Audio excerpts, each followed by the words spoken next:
We'll just talk a little bit old days and stuff. It's Clobberin time.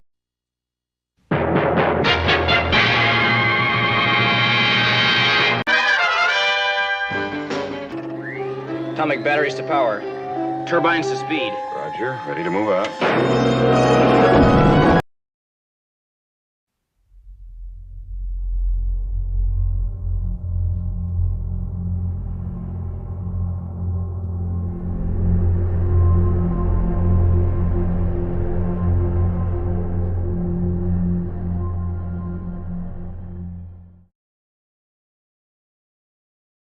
It's Clobberin time. The word is given. Clobberonimo. Whoa, ho, ho. We are here, folks. Welcome to the big Skellibration. It is, of course, Clobberin times.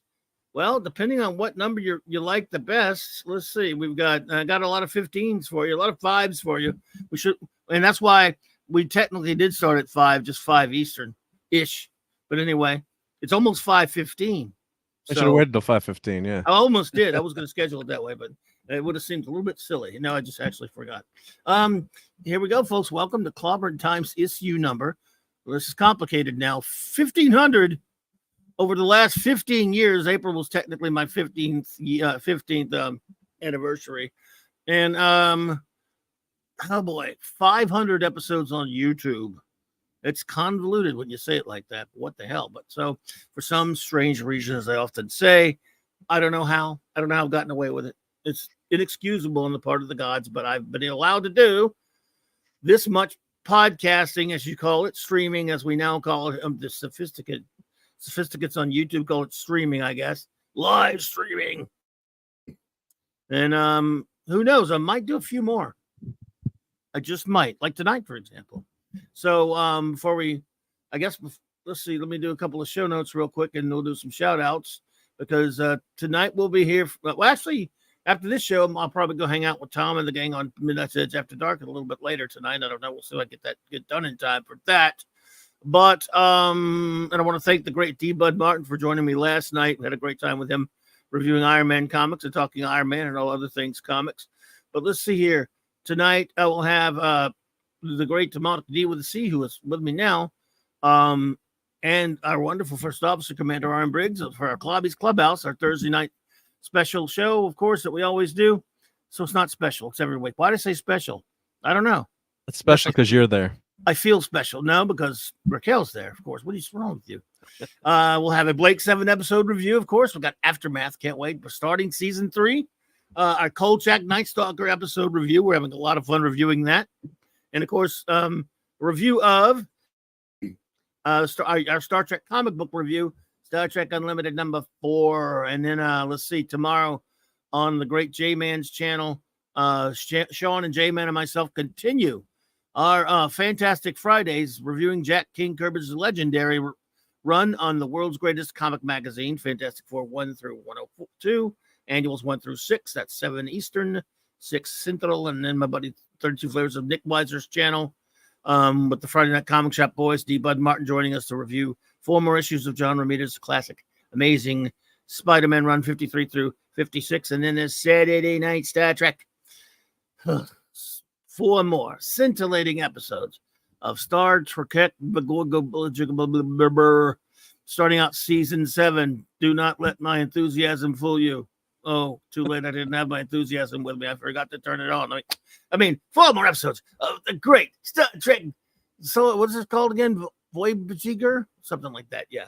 But it's going to be great. You guys will love our wonderful reviews. We're not nasty about it at all. We really will. Never mind. And then, of course, Injure Week and Geek on the great Mark D with the C's channel. Our chief engineer, Sunday Night Geekery, 10 p.m. Eastern Standard Time. Let me do some shout outs. Of course, our wrenches, whether they're here or not, we give them all because they've been so much to me over the years. Don't worry, everyone. I'm going to sentimentally clomp down memory lane soon once we get started. It'll be disgusting. Eric K. the Bronze Wrencher, the great Chris Persia, Vindicator Wrench of the Great White North. Shout out to your dad. I hope he's doing better, buddy. The great D. Bud Martin, who was had a great time hanging out with last night. Thank you so much. Lord Thoth, I've seen you in there. Hope you're still here, buddy. The great God of the wrenches. Avon lives. Long live the Legion, my friend. And shout out to your wonderful better half, Lady Thoth. And of course, he popped in for a second, although I think he had to go out. He's going to see a movie that I don't approve of him seeing tonight, so I'm mad at him, but I love him anyway. The great J-Man.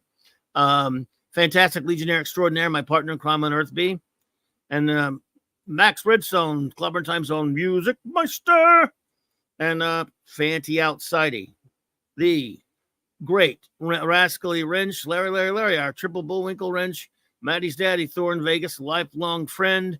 And of course, the great Kellel, the super mention. Let me see who else is here with us. I want to shout out all of our good friends who stopped by in the chat, because it's great to see you all. I really do appreciate it. First, Chris Berger, I want to thank you for that super chat. You are too kind, my friend. I really appreciate it. He says, congratulations, Clobby. 15 years is a huge milestone. Yes, and I'm made of milestones, orange ones. So I wouldn't know, but thank you, Chris. I appreciate that. It is that. It is a milestone. Well, at least I'm treating it that way just so I could have an excuse to do a special show. So maybe that's what it is. Appreciate you, brother. You do all you do, buddy. Thank you for all the help you do promoting the show. I really appreciate it. FKH, C2000, Tim, good to see you, bud. J-Man popped in for a second. Hello there, Penny, my dear. Good to see you. I hope you're doing well. Let's see. Who else? Hey, DJ Play Nice. What's up, buddy? Good to see you, man. Claude Selling, my friend. Hello. Vince Womack, what's up, buddy? Thank you for the congrats. Thank you. 1701 Tex, bro. What's up, man? Good to see you, brother. Hope you're doing great, man. See you soon. Hopefully, we're going to be getting together soon. Sandra Feliciano, thank you for that. Appreciate you. Good to see you, my dear. Hope you're doing great. I hope Raymond is doing great. Let's see. Hey, Philip Story. What's up, buddy? Good to see you. And anyone else who pops in will be, of course, shouted out accordingly. And I'll tell you who I want to shout out right now is a guest of mine. First, of course, as you know, our great chief engineer is here, Mark with D with the She, who has made this show. You, dude, but since I moved to YouTube, I made some great friends, and I'm going to shout all of them out. Stephen S., what's up, buddy? But I will tell you what, none have been can I call you a sidekick without embarrassing you? I'm just kidding. Yeah, you can. Yeah, that would make me lose a few pounds then, right? That could be a skinny sidekick. I'm your sidekick when I go on your show. Only fair. That's true too. Yeah, no, I really appreciate being here to celebrate this. So we're alternate sidekicks. We take turns being the sidekick. Yeah. Thank you, though. I appreciate all you do, man. I get more sentimental, but I'm too much of an a-hole, so don't worry. That's good. I like to hear that. No, we appreciate you, man. Not for this emotional garbage, right? Oh, yeah. No, much of that pansy stuff. Don't be a big sissy. J-Man, dude, look, don't go see that crap, man. What is wrong with you? Just kidding. RN Feliciano, what's up? King Dolphin TV in color, brother. Good to see you. And I have a really special guest with us tonight. This great friend of mine, and we've been friends for a long time, especially on the old BTR days and even here. I don't think I've done more shows, especially over there, and we've been doing shows since 2011, than my next guest. He is, or my guest who was here with us tonight, he is, of course, one of the greatest of the all-time YouTubers for me. He's got a fantastic channel. You're all familiar with it probably, and if you're not, you will be. And I just love it when he joins me. He's a very busy man to give us of his time like this, especially since I gave him no notice. He should kick my ass for that. But anyway, Michael French of Retro Blasting, brother, thank you. Oh, you're welcome. Good to have you. Good to have you. Good to be here. Either way, man, I'm here, and it's good to have you. So how are you?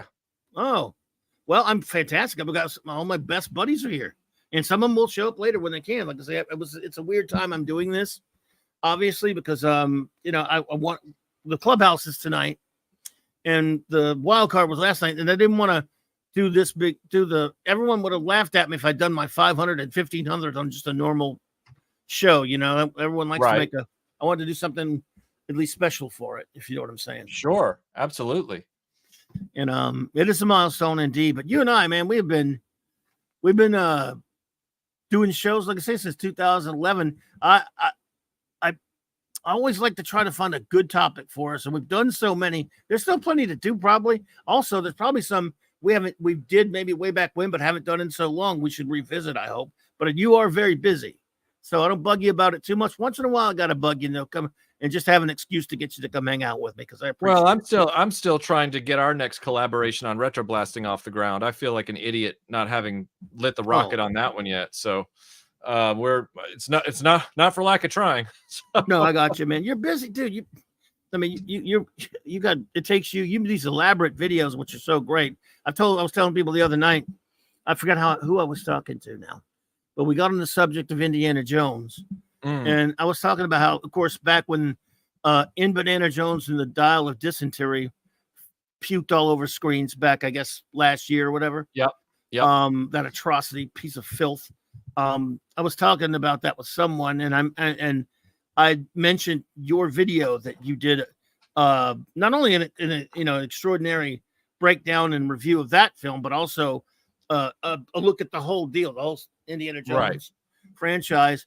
And it's over 4 hours long, and I've watched it twice already, and I love it. That's very kind.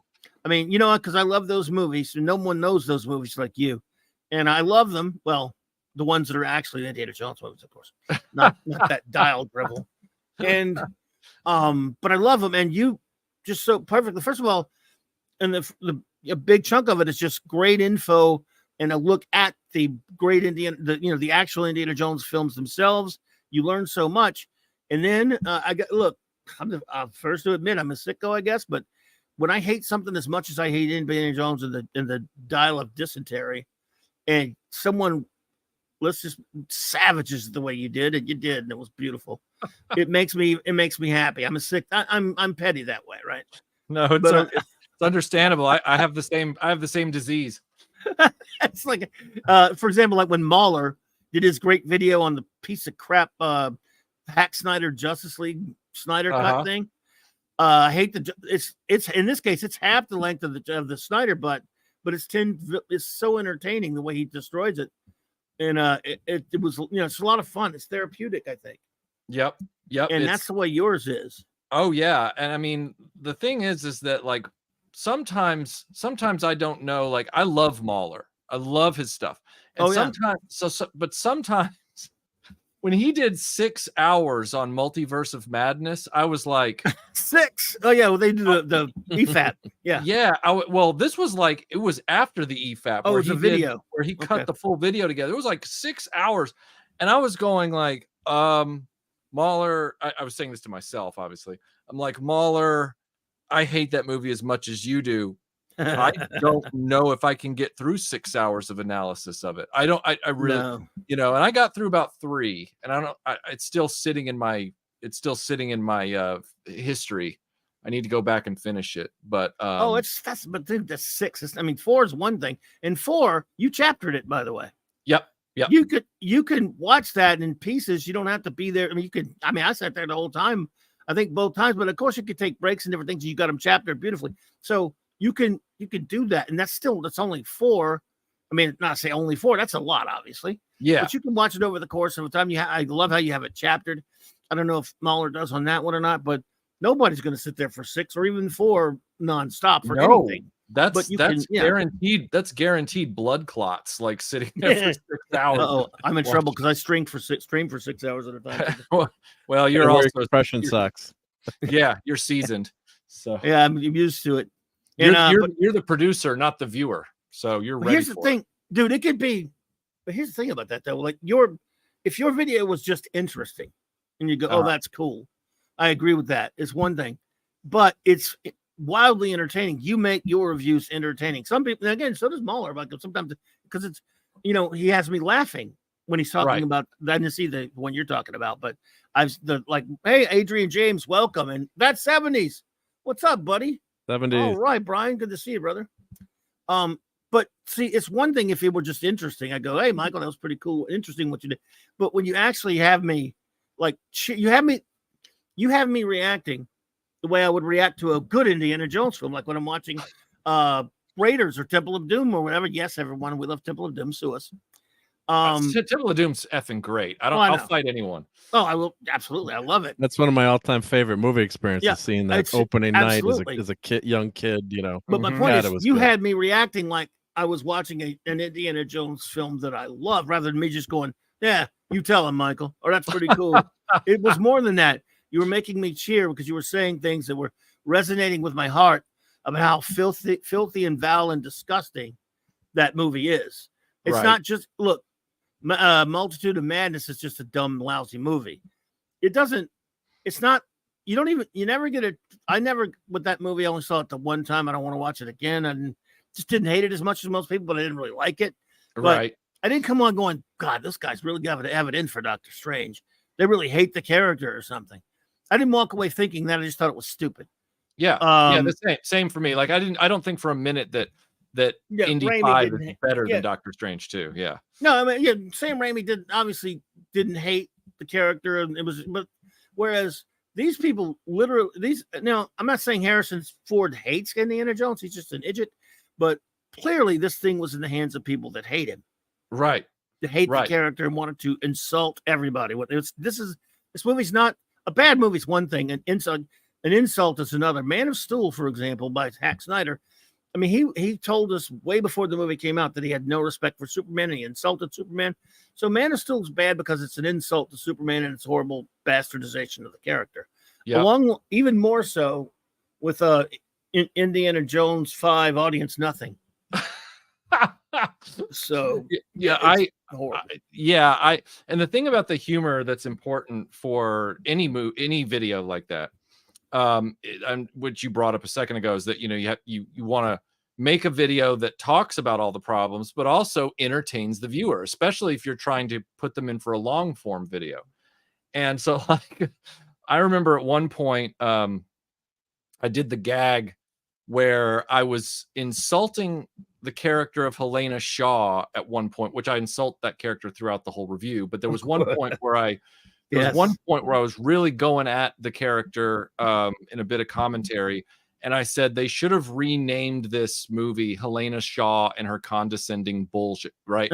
and at that point I thought, well, I'm going to cut to the poster, and then I just want the logo of the poster to just change to that, right? And the title of the movie just change on the poster to that. And I remember Melinda came downstairs while I was in the middle of photoshopping that, and she said, "How long have you been at this?" She meaning the Photoshop.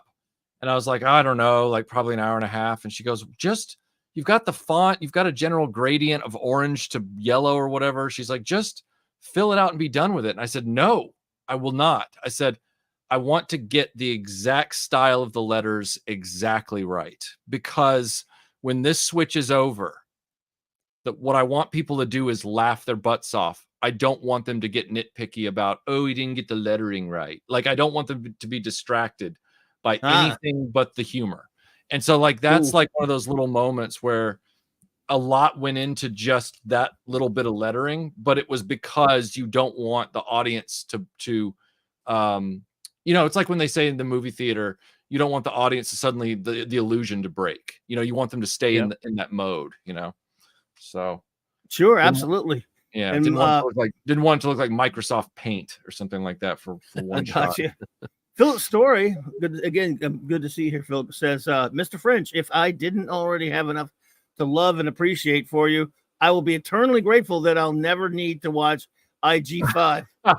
Well, that was the other objective of that video, was to make sure that every plot point was laid out, because this was going to be a record of that movie from beginning to end. So yeah, it's been nice to see comments like that. Thank you, Philip, for saying that. I wanted to spare people. I mean, once you've seen my review, if you choose to see the movie because you doubt me, go ahead. But you're going to then end up realizing, oh crap, he was being accurate about all of it. Like, yeah. Well, I want to thank Adrian James, by the way. Yes, tonight's episode is Aftermath, the season opener for season 3 of Blake 7. Great stuff. And we're doing a watch party tonight at and Mark will have a watch party Eastern, for it. Yes. Anti-derivative Jill, thank you so much for the member comments. Being a member 21 months, I appreciate you. Congratulations on 15 years and 1,500 episodes. Thank you so much, my dear. It's so good to see you. Look who's here, a good friend the great 32 Flavors of Nick Weiser. Hey, buddy. One of my oldest friends on YouTube. Yo, bro. Nick, I don't know if you, I know you know Mark, obviously. Of course. But I don't think you've met my buddy Michael Fritz from Retroblasting. Michael, it's my dear friend Nick. Nice to meet you. Nice to meet you. I've definitely have watched your channel quite a few times, and I love that you cover toys the way that you do. I don't want to get into that whole geek ammo, but your channel absolutely freaking rules. So this is like thanks, already man. kind of a trip to be on the It is stage the best. with you. The best, I was man. like, what? Look, I'm always happy to be around people who don't hate a person for being critical. That's the biggest thrill for me. So to hear you say, "Yeah, I love your channel and the way you talk about toys," thank you for not being a psychopath. I really appreciate that. Michael. He hangs around with me, so he'd be in trouble. I appreciate the perspective of where you come from with the videos, because it definitely like made me like understand things, the way figures were made and where companies could go wrong with this stuff, especially once upon a time with the NECA stuff. I know you really rocked the boat with the NECA stuff, but it seems like it made them aware eventually at some point. And I really can't. That's how I actually found your channels, because of those videos. Oh, and okay. I really took the time to really understand your perspective from it. And at first I didn't get it, but I'm like, okay, I think what he's saying definitely is coming from a very honest place. So I kept listening, and obviously the rest is history. You end up being right and not only proven wrong, but I really appreciate the honest perspective you have on it. Oh, well, thank you. That Yeah. NECA video is interesting because I didn't, the only NECA figures I owned at that point were given to me as a very gracious gift. They were the original 07 or 08 Mirage style Ninja Turtles. And they were not bootlegs or knockoffs. They were the original NECA ones. And a friend of mine gave them to me, and they were pretty decent. But I've been hearing about all the breakages and all the issues, and I didn't collect NECA because of that. And then finally, I was talking to somebody at I think at a toy show, and they said, "Are you ever going to do a video about anything NECA?" And I said, "I don't buy them." I said, "Because I've heard about all these quality control problems," but I wasn't making videos about it because I hadn't bought them. So I thought about it, and I'm like, well, I'll pick up the Aliens versus Predator arcade game figures, because I always loved that arcade game. And so I got the 4 figures, and I'm not a greenhorn with this. I had the boiling water ready and the heat gun, and I was ready to go. And it didn't matter. That Predator's arm still just snapped off like it was made of sawdust. And I was like, this is insane. So I thought, all right, well, I'm not the first person to complain, but I'm going to dig into this. And it didn't take me 5 minutes, dude. Like I started my research, started it, and I looked over, and it was literally a company listed as non-durables. And I'm like, wait a second. Oh, yeah. I'm like, I remember hold that. on. I'm like, hold on a second. Am I reading this right? So I cross-referenced it with 3 other sources, including the whatever they call that at the government level, where you register your business. I went and saw the public records for the registry of NECA in the government's file cabinet, or whatever you want to call it. And so I had those documents, and all of them said non-durables. But non-durables was right there within 5 minutes of me starting my research. Like, it wasn't hidden. And I thought, why has nobody mentioned this before? It's almost like everybody's so obsessed with getting their next Predator or Terminator or Ninja Turtle or whatever NECA's making. They're so focused on the toy and the sculpt, and oh my God, it broke. Why did it break? Oh, my Christopher Reeve Superman broke. Oh, typical NECA. Oh, they're terrible. And I'm going, but nobody's asking why. It's right there. That's usually the numero uno of all these, I guess, a problem, whether it's toys, video games, comics. That's usually no one asks that first question. Why? That's where the pain starts at. Why? But go ahead, Bobby. I hate to interrupt you both. I'm going All to first good. say hello to our good buddy 70s. Hey. Thanks for joining us. Let me handle some stuff real quickly here, if you guys wouldn't mind. Angie Derivative Jill gifted 5 memberships. Oh my goodness, you shouldn't do that. Thank you so much, my dear. I really appreciate that. Love you, Jill. That's very kind of you. And we have a couple of member chat scores. One from some weirdo named That 70s Rock Fan. Where do you get a name like that? A guy who's a fan of rocks from the 70s. I mean, rocks are just as fine now as they ever were. What's wrong with geology rules in the 70s, especially? Thanks, good, buddy. J-Man is here, so another 15 years. Thank you, buddy. J-Man, if you can hear me still, you do have a link. I know you're out somewhere, but you got one. And Penny, oh my goodness, Penny says, Penny. wow, 15 years. Congrats. Thank you, Penny. We really appreciate you so much. And I had someone here. Hey, Fanty. Let's see. Someone else said, Adrian. Adrian actually, to clear it up, it's 15 years overall. I started at a different place. I've only been on YouTube for 500 episodes. This is episode 500 on YouTube, but 1,500 overall, and started 15 years ago this past April. So I know it's confusing, but thank you so much. Yeah, we don't want Mexican Iron Man to go say, "Hey, why are you trying to take my YouTube crown?" Because he's the truly great YouTuber. We all know that. I would have invited him, but I thought I didn't know if he was. I figured he was busy. I invited Tom, and he's busy, and I don't want to bug anybody. Tetrarch, hey there, buddy. I did want to wish you a happy 1500th birthday, though. Yes, thank you. I'm looking pretty good for 1500. Well, right, rocks don't age, I mean, orange ones especially.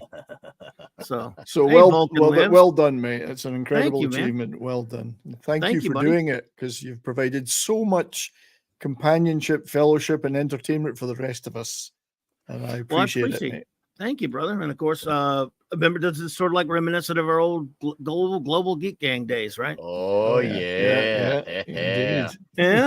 I want to say for Clobby, what is great about what you do is like not only like your deep knowledge and your entertainment aspect of, especially when you make fun of things and all the great nicknames you give things. But the fact that you have you have the endurance, you just keep on going and going and going. I love that aspect. It don't matter how many people are listening or watching, you just go, and you have this very dedicated audience, and it's something I look at, and that's like the type of thing I've always that's kind of like the model of what you want to mimic, in my opinion. Because it's cool to have 800,000 people, but it's always, to me, a lot more appealing when you have the people who truly want to be there, to be engaged in the heart of the conversation, whether it's directly with you or in others in the chat. You have one of those types of channels where people are there to hear what you have to say, no matter the topic. It's wonderful. Well, I appreciate that, buddy. I try. Like I said, obviously I don't have a lot of subs. I don't have a big channel. I'm never gonna. We're too niche. But what I'll say is, I got a great group here. I mean, so many wonderful people that come in and listen, and I've made friends with so many people on YouTube since I moved to YouTube. Mm-hmm. I've made a lot of fantastic friends of fellow YouTubers like yourself and Brian, and of course the great Mark D, and Michael and I have been friends way before that. He and I were doing the shows over there on BTR, and so we've known each other in what's as in real life, as the saying goes, as well. Oh yeah, for like oh my God, dude, since 2011. So and he's young. So I knew him when he was a young lad. Not as young as I was. You're such a young lad when we first met. No, you still weren't that young, were you? In fact, you're older than me, really, in a lot of ways. So, but that's the fun of it, Clobby, though, is the fact that you have this dedicated audience. I feel like that is way cooler than the more fair weather aspect thing, because there's and I'm not even talking about just in our sphere, but even outside of our sphere. There's people who are there just for that 5 minutes of time, and then as soon as that's up, they don't come back. You have this very consistent crowd. I think that is way cooler than just the flash in the pan. Yeah, buddy. Jay, the great J-Man here, folks. Hey, how's it going? Can you hear me okay? Crime. Yeah, where you at, dude? I'm waiting for Sean, man. He's not here. He's late, so I don't know. Oh my goodness, Raquel's here too. Raquel. Oh, number one. Oh, hello. I think she is. I lost her. She's trying. No, I see her. There she is. I see the creature. She needs to open her communicator up. Yeah. It's on. Hey, number one. Hey, everyone. Congratulations, Clobby. 15 years. Holy Kawasaki. Thank you so much. But J-Man, there is this question of what you were about to do that I don't approve of. Okay. Aren't you about to go to a movie? Yes, we're Highlander 2 again. He's gonna go see that stupid Furiosa movie. What? Have I not? Have I failed with you? It should be better than Dial of Destiny, I think. Well, okay, but then again, what isn't? We'll be here all day listing what it. Getting a prostate exam would be better than Dial of Destiny. Yeah, pretty much anything would be better than that. Turn your head and cough. Yeah. I just want to make sure you're okay. But he knows I was just kidding. I mean, I hate that other movie, but he likes it. And again, J-Man is great taste in movies because he hates Highlander 2. No, stop it. We're going to do the Highlander 2 appreciation stream. He's never seen that movie, actually. Actually, you know, I only kid you because you've actually never seen it. There's no such movies. How can you Doesn't see exist? No movie. I bet you if I watched the one with the aliens, I'd still like it because it's aliens. Like, that's cool. They're aliens. I don't understand. Like, J-Man, you were not in the movie theater with me opening night for the disappointment that movie was. I bet you if I was, Mark, you would have loved it because I would have made you love it. I would have been talking it up the whole time. It's Michael Ironside. Come on. It's not so simple to ask the question, do you like Highlander 2? Because then you have to ask, which of the 10 versions are you referring to? Right. He hasn't seen the theatrical, Michaels, which is totally different. They don't even show that one anymore. Right. And, there's the theatrical, there's the Renegade cut, there's the international cut, there's the Laserdisc cut, there's a whole Dreamland, or not Dreamland, sorry. There's a whole Melinda went and did a whole video about all the cuts of Highlander 2 with Movie Oubliette. So if you go to Movie But Oubliette, retroblasting, you forgot the social media cuts because they're the deepest. oh, that's The first cut is the deepest. But yes, like Michael was saying, hey, David Rayborn, my cousin, what's up, buddy? My cousin Claude Parrish is here, Minimus. Greetings. So I'm sorry about Michael. Go ahead. I was just saying that, yeah, Melinda and Conrad at Movie Oubliette did a whole episode on the Highlander 2 thing. Like it's a fully animated multimedia experience going back through the pratfall that is the production of Highlander 2 and all the different cuts. So it was an education. And oh yeah. You know, absolutely. As an 80s kid, I thought I knew everything there was to know about Highlander 2, and I was wrong. It's best not to know anything about it, to be honest. True. Jay, are you out somewhere now? Are you? Hey, Sean's here. Hey, Sean. Come on. Hey to Sean. Trying to get him over here. We love Sean. He's also any swag at the movie theater. Any popcorn buckets? Anything cool? Hey, brother. Bobby's 15 years. Oh, cool. Yeah. And Raquel says hey too. These are my brothers. Congratulations, Bobby. Congrats, man. Hey, you guys, I would wish you to enjoy that movie, but you know I wouldn't mean it. So I'm just kidding.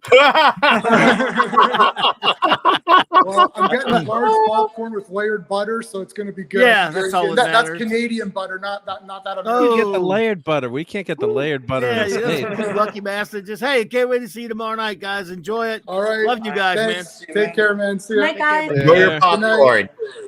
Enjoy. Two great individuals. See, that's what I was talking about. What's on YouTube? All the great friends I've made here. Well, obviously you, number one, and Mark D, and you, Nick, and you, Brian, and so many people are in the chat. So many people like Paulie, who was like the first friend I met over here. Mexican Iron Man, Loki, Tom, all those guys and stuff.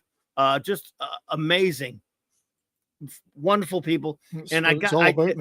As old as I am, though, Brian, the thing is, you know, I've tried to think about it after I became good friends with Raquel, for example, and the great Lord Thoth, and then later J-Man and Sean and you, because you used to live up there. I realized, you know, I don't think I'd ever really known anyone from Canada before. And it turns out now I can't just destroy Canada because there are people up there I like. Yeah, you can't get rid of them. Before I met you guys, I was just going to probably just destroy it. Now I can't because there's people there I like. No, there's a plague of Canadians on you. It's like a rash. You can't get rid of. Yeah. What a good one. I mean, look at Mark. I mean, I never thought I'd be a friend with a Yankee. Yeah. And Nick's another one. A Yankee. Go Panthers. I'm friends with Canadians and Yankees and stuff now. Man, what is wrong with you people? That's all on me. I'm going to boo you for 70s. I have the power. I'm going to get booed. I'm stretching it a bit, though. Yeah. But I love to mess with him about Highlander, too, because you started it, Mark. But he actually... Well, because that was one of the worst theater experiences in my life. So if anyone hasn't heard that, I almost crashed driving there because it was running late and it was raining. I'm going down a hill and I locked the brakes, and usually I'm a pretty, scoutmaster, pretty safe driver, but I'm like, can't miss the beginning of Highlander 2. And we would love that movie, watch it over the first movie or Highlander over and over. So we get there, and you guys have probably, some of you might have heard the story before. My good friend Bill was walking out earlier show. He's like, "Don't go see it. This is the worst movie I've ever seen." He's like, it's horrendous. It's just horrible. You won't believe how bad it is. I'm like, but Bill, we bought our tickets. It's like, go return them, get a refund. Trust me. I'm like, no, it can't be that bad. It's got Sean Connery, Christopher Lambert, it's Highlander. Maybe word got around about while they were making the movie that they found out that you hate panda bears. So like, all right, just to spite Mark, we still know he's gonna see it. So now we're gonna just make it absolutely awful since that man hates panda bears. Yeah, so they got me. We're gonna make this movie horrible out of spite, and the rest of the world is gonna suffer because of it. And by the way, folks, Mark he absolutely does hate panda bears. This is not pandas are not drill. Just lazy creatures that would be extinct if it wasn't for how good they looked. But yeah, so we're watching Highlander, and my friend, I finally go in, and then we're looking at each other like, J-Man has never seen the alien stuff. I'm like, what the F is this? What is going? We're like, I can't believe how bad this is, So when we left, I always say, whenever I'm like arguing with Bill, about just friends, just for fun. Like, remember what I said about Highlander 2? I'm like, yeah, right, you win. So it was just such a, because the buildup is so same thing. When we talk about Indiana Jones, the last Indy movie, right? You don't think it's going to be good, but you're hoping upon hope. You love the character. It's Harrison Ford. You're hoping it's going to be a good movie. When you get let down like that, it's just there's a lot more important things in life overall, but it's a damn bummer when that happens.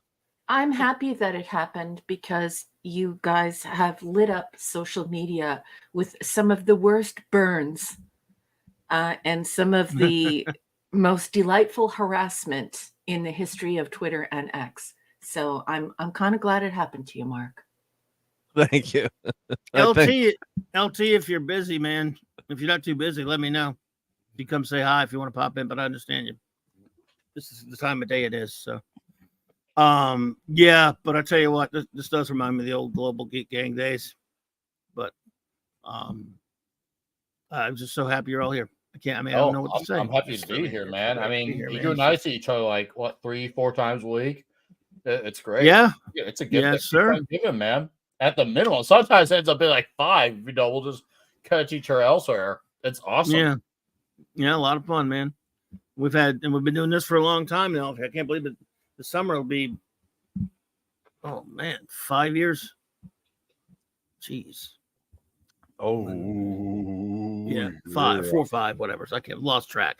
I remember. What's with the number 5? I remember our first review together. I think was Wonder Woman 84. I think that was you and I. That was our first review together. Quality. Oh, did we review that trash? Yeah, we did. I remember because I think you were a few months into your YouTube channel properly, or assumingly you were. Okay. You were like 100-something subs. I was, I think, right a little bit under there. And you and I were just like really blown away at how disappointed and bad it was. Because, even though the trailers kind of seemed underwhelming, I didn't think it was going to be that much of an atrocity. And then reality kicked in, and it really was an atrocity. And I don't think you and I expected it to be like that. We didn't think it was going to be like great. No. We didn't think it was going to be a disaster either. Oh, boy. It was a special kind of bad. Yeah, it was special. Yeah. Actually, it was so bad. And speaking of that, because J-Man and Sean, they're about to go see that new Furiosa, which is a prequel, right? I don't know. It doesn't make sense to me. And I hated that Mad Maxine Furiosa Road. I don't know if any of you liked it or not, but nope. Absolutely doesn't exist in my eyes. Did you see that, Michael, by the way? You mean the Mad Max movie? Yeah, the Charlize Theron one. Yeah. Yeah. Oh, yeah, I saw it. I did. Yeah. It's hard for me to plug into Mad Max when Mel isn't there. It's just hard. It's crazy that nowadays it's not like Mel Gibson is like, let's just say he became a couch potato. He's still in good shape. He's still active. He's still very spry. Still speaks very well. I don't think he's not capable of doing an action movie. I'm sure if he said, hey, can you come back for one last time, make an original story like you as an old man still at this? not only would put the butts on the seats, but a guy like Mel is going to at least try to make sure that it's at the very least good. He's not going to. It could be like Mad Max geriatric rally. I would It'd be better than what they did with that Furiosa. Yeah. With he was a hood ornament for like half a movie. Yeah, he was. I mean, oh God, I hated that thing. Good Ivy reach for the comment. Thank you so much. Good to see you. Tetrarch, good to see you. I guess we couldn't reach out to them for further comment about your anniversary, unfortunately. So no, I always reach out to him for further comment, and he gives comments. So that's the good thing. But only here. Only here. Everyone else, I don't want anyone else reaching out to him for further comment, and that's that. No, I seriously, I would love if there was a original Mad Max 4th movie with that. To me, that's the only way that franchise would work. Going forward is one more movie with Mel involved. But of course, George Miller doesn't want to work with him. Who knows if it's the obvious reasons or if it's something else. But if Miller had brains nowadays, he would just suck it up and go for it. But he's not all there. Back anyway. Stop with all the redoing franchise. Oh God, yeah, that'd be preferable. Even if you put Miller, even if you didn't do another Mad Max, just put Miller and Mel Gibson together and make their own original thing. They could do something with that too. Like, even make it enough of an influence that, hey, look, this is influenced by Mad Max, but it's its own thing. Because a lot of things are extensions or influences of other things. So it's not like it can't, be done and made. But if it's original enough that it can stand on its own 2 feet, I think people would come for that. Because the name of Mel Gibson, once upon a time, put asses in the seats. George Miller, once upon a time, had a bit of a name too. Put them together and make a nice, delicious PB&J sandwich. Toast up the bread, glutenize it. It'll be absolutely delightful. Wow, you turned a discussion about Mad Max into breakfast. That you have that. Only Nick always segues to food somehow. Although I'm disappointed you didn't use pizza. Oh, dude, no. Oh, I haven't had guy. pizza in like 2 or 3 days. It's been really tight. I know. I'm trying not to panic right now, but I promise you'll get one. Correct this mistake. Yes, you must have a pizza right now. Mistake I have made with my life. Not like can you imagine, like yes. Now you're going to have to start yelling glutenize like Nomad. Instead of sterilized, you're going to have to be glutenize. Sterilize still sounds better, but yeah. Wowzer. That was weird. My goodness. At least I didn't have to do a Gorn talk because I could not handle that today. Oh man, that would be painful. So let's see here. What? Oh, I love that costume. Number one. I can't believe how long. Yeah, I can't believe how long ago Dreamy. It was. Yeah, when we did on the Global Geek Gang, the Leisure Superheroes Roundtable, which inspired you to eventually do that costume, and you did it as Dream Girl. It's beautiful. Well, thank you. It took me a really long time because the silver, the alien silver fabric, you can get that anywhere and everywhere. But the mirrored stuff from the OG Dream Girl is difficult to find. So I was just happy to finally bring all of the pieces together, and believe it or not, it's now my favorite cosplay. Oh, nice. I like it, and I love the fact that you're just not going to see that every day at any con ever, almost, except Dragon Con. They did one year. A bunch of people did Legion Superheroes. And none of them, I don't think anyone did Legion. Dream Girl, maybe one of them did, but it didn't look as good as you. I know that much. Oh, well, thank you. Yeah, I did. I don't use Photoshop. You guys all know that, but I did try and use the blur tool to get rid of the line from my nylons, because it's a very, very revealing outfit. Because I couldn't find, I'm 5'8". So I couldn't find dance tights that were long enough. But if I get the dance tights that are long enough, I will be able to wear it in public. It's just, you're not hiding anything in that costume. No, it no shows comment. everything. So yeah, so once I get the dance tights, I will do it in public. I love Dream Girl. She is so fun to cosplay. I love her too. Happy anniversary. Congratulations on 500 episodes, Clobby. Thank you, Classic. Appreciate it. Good to see you, CC. Thanks for stopping in, man.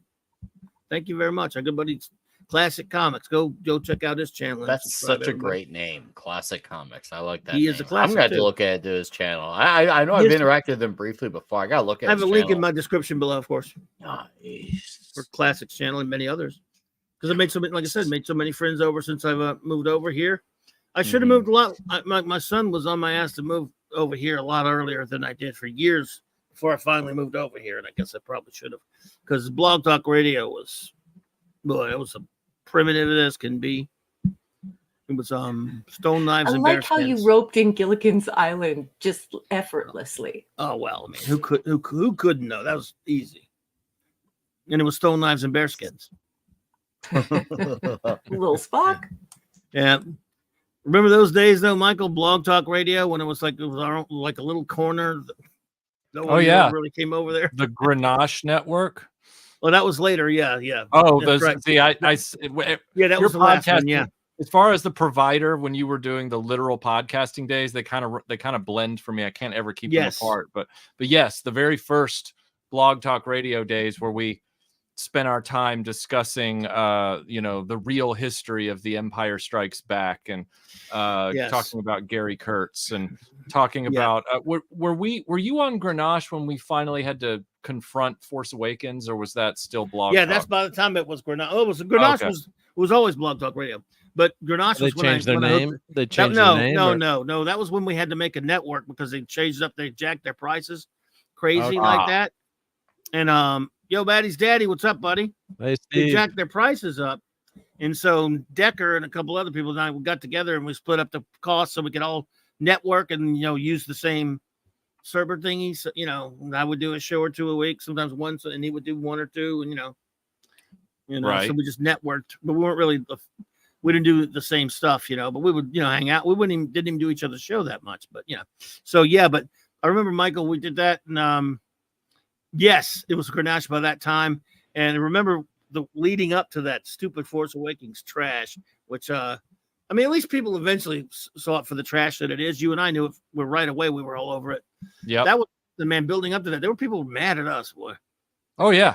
Oh, yeah. They were livid. They were livid. I had a guy. We enjoyed it. Mm-hmm. Oh, I had a guy unfriend me over it. Like, wow. Both in real life. I knew him in real life, but he also unfriended me. Real life. Socially. Not over politics, over a movie. Over politics. Yeah, because I was just like, this movie's not very well written.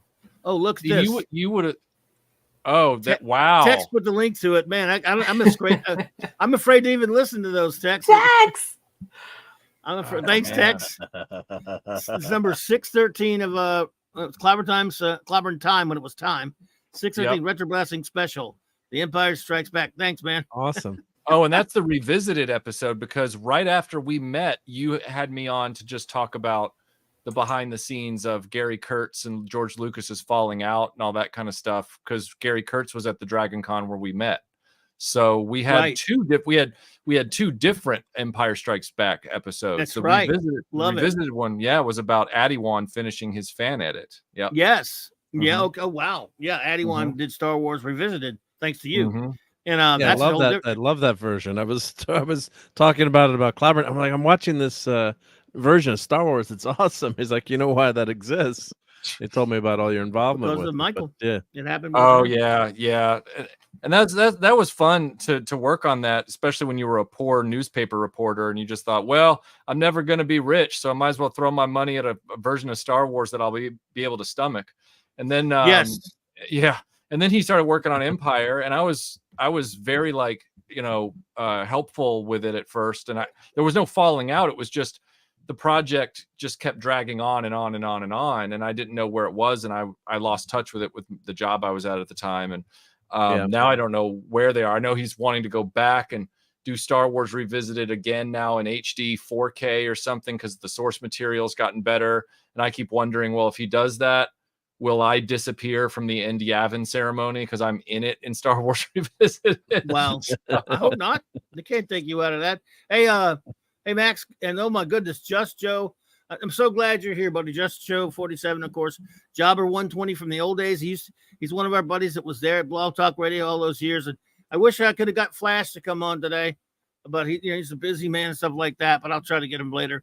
But our buddy, Matt and Flash and all the friends from over there. But my buddy Flash and Jobber remembers both of us, and he was always there, for our shows on Blog Talk Radio. And miss you there. Thank you, Jobber, for the super chat. You're too kind, buddy.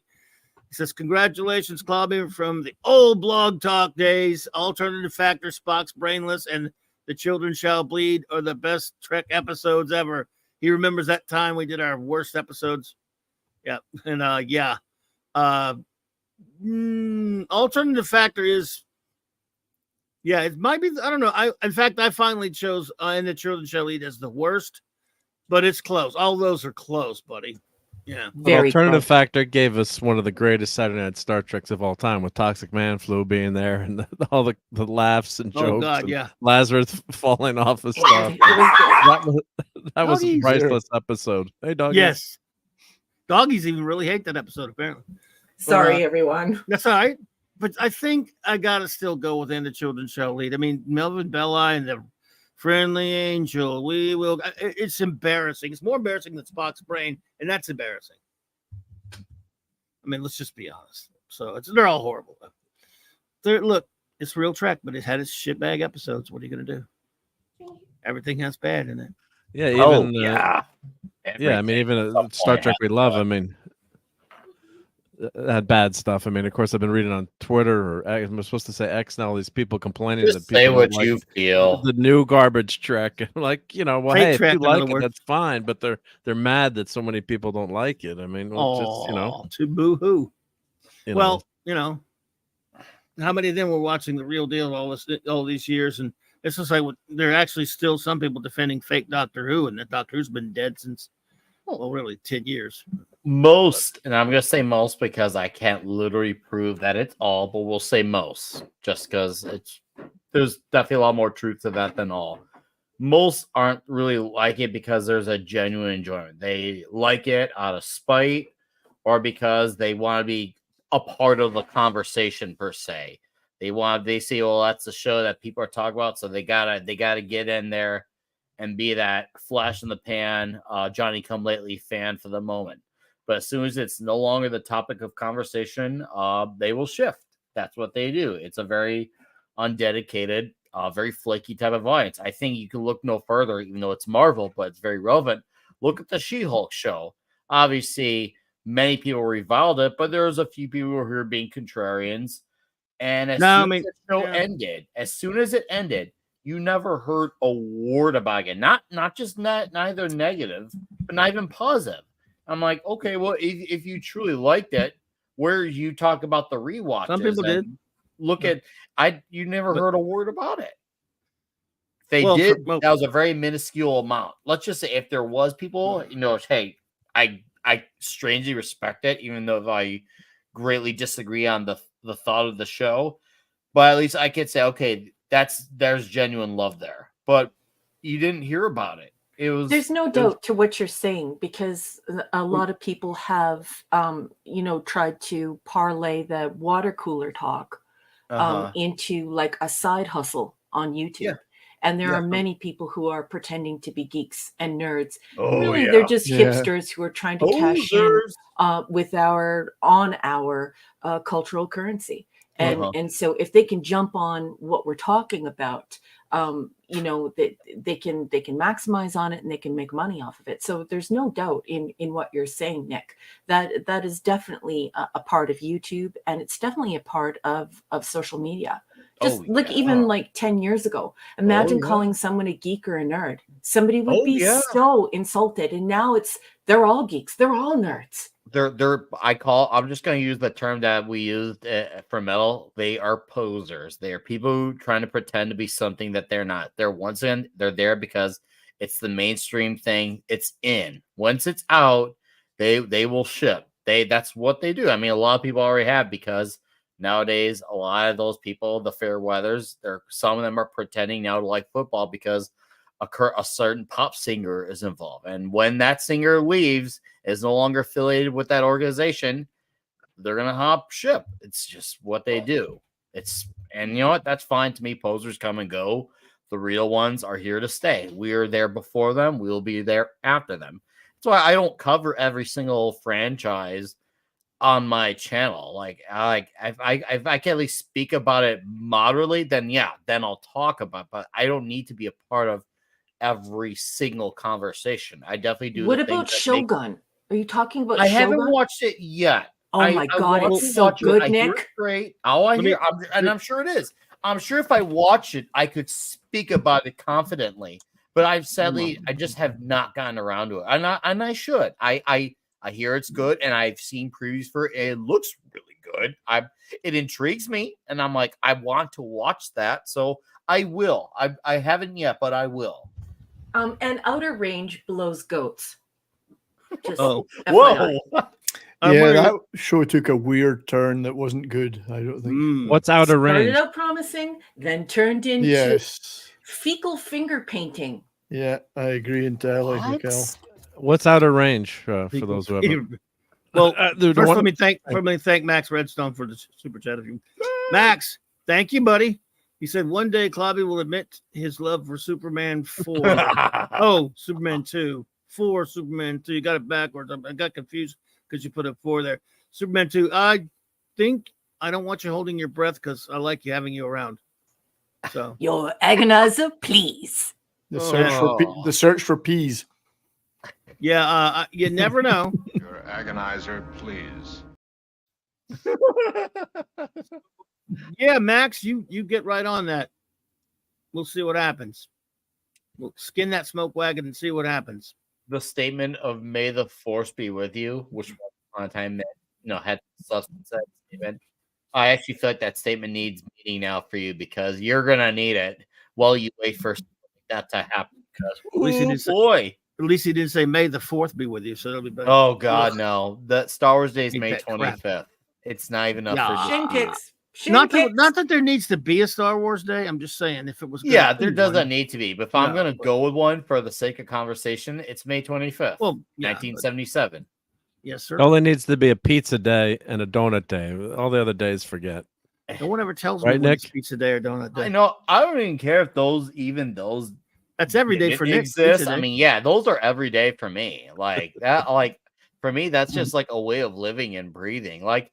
Have you heard like those stories and I'm not saying this as a dunk on vegetarians or vegans, but have you heard the ones who like either go for meat for the first time in like years, and when they take that first bite, they feel like awful? I'm sure if I like tried eating kale right now over a pizza, I probably would like have the same effect a vegan has when they have meat for the first time, except the other way around.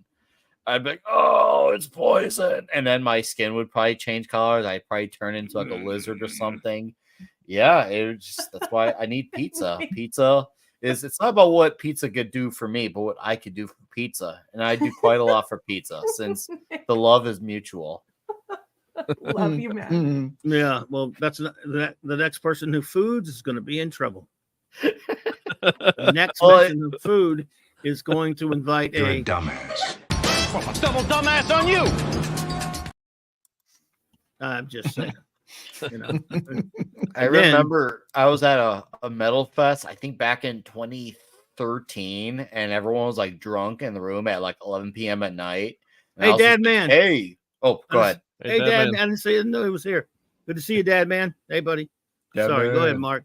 Go ahead, Nick. I hope. All right, I'll make it quick. But I remember just yelling, "Who wants to order pizza?" And then like everyone was like, "Yeah," all the belligerent dudes being drunk after a metal fest, and then one guy's like, "But do we just have pizza?" And you want to talk about like the way to change my face from a big ecstatic drunken smile to I became sober at that moment of, what did you just say? We just had pizza yesterday. Like it's kind of like when like there's a comedy scene in a movie and then it gets really serious and transforms. That was how I became when I heard the words, "But we had pizza yesterday." I'm thinking, who is this? Is this a Fed in our room? Like, do we need to evacuate? Do I need to call security? Who does that? What? What is wrong with you? We have pizza again. Do you ever have breakfast pizza, Nick? Oh yeah. Oh, plenty of times. Definitely in the triple digits too. What did I say about food? Digits. What did I just say about food? I think somebody needs to. Next person that mentions food. I have had enough of you.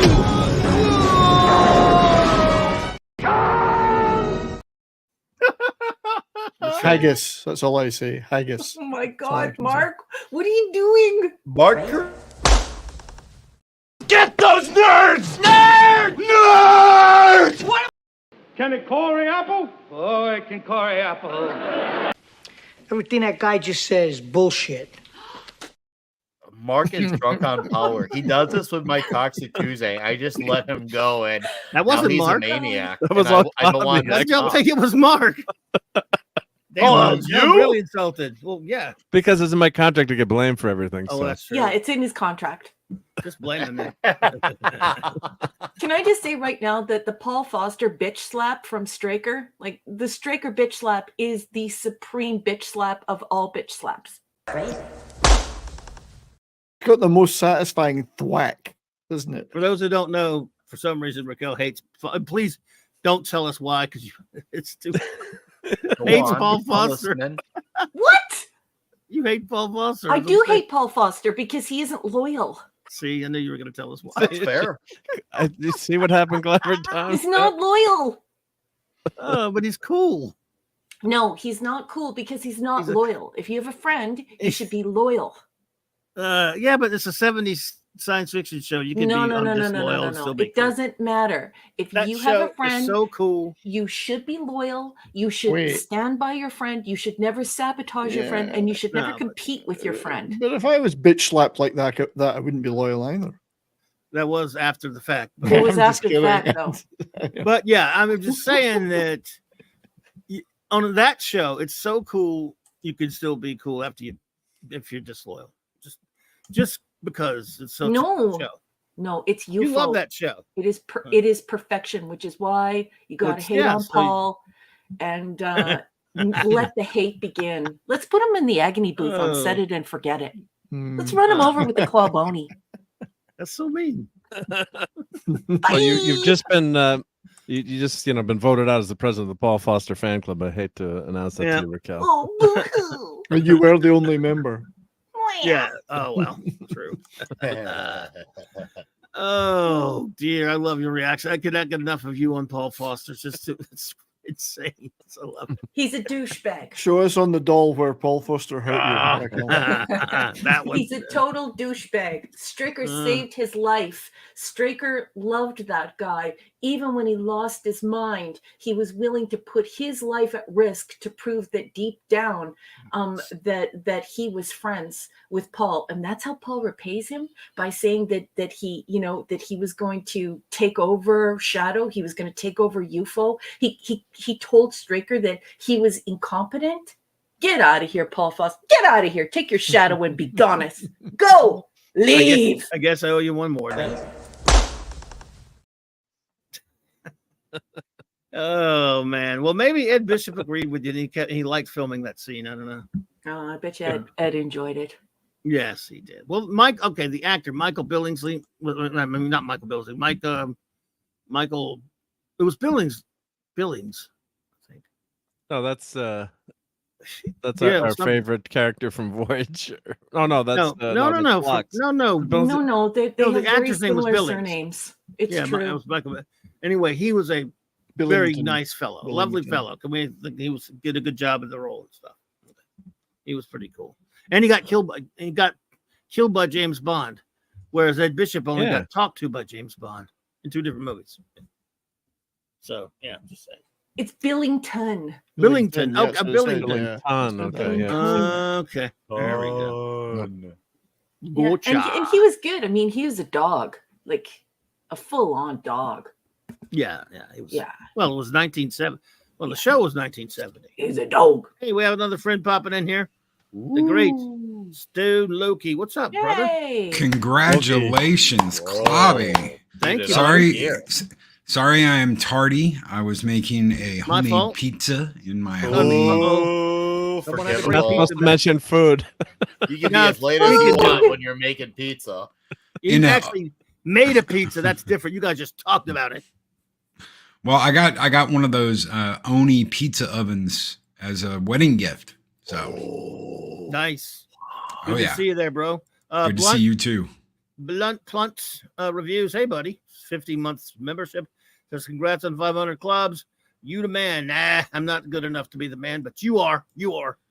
Good to see you, buddy. Thank you. Clobby, always so humble. You're always so humble, man. Yeah, just call it self-loathing. Don't worry about it. Just take the compliment. I can't. I hate compliments are not welcome. Compliments are evil. I don't want anyone being nice to me for the rest of this night. Damn it. That's it. Cut it I'm out. gonna come down to your home state, and we're gonna have food, and you're gonna like it.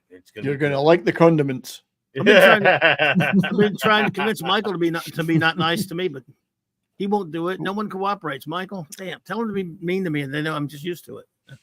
Sorry, guys, I don't interrupt. I have to dash, but Clobby, congratulations again, mate. It's a Thank you, pleasure. buddy. Go. I'm you, afraid bro. I have to. Supper's ready. It's too good to be hanging out with us. So eat. I look forward to the next 1,500. Mate. Thank you, And brother. Thank you for letting me be a small part of your world.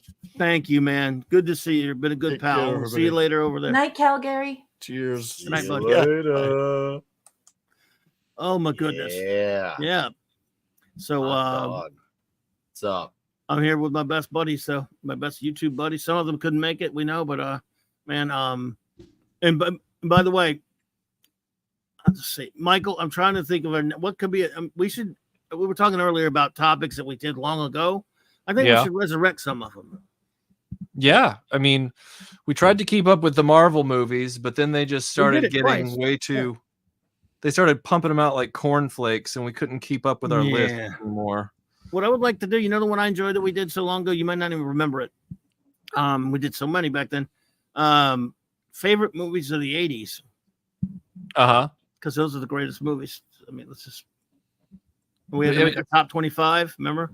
There's only one year, like 1984. That's like the best 82 year. was great too. Is it 82? No, I think no, it's 84 and 82 were both great though. Yeah.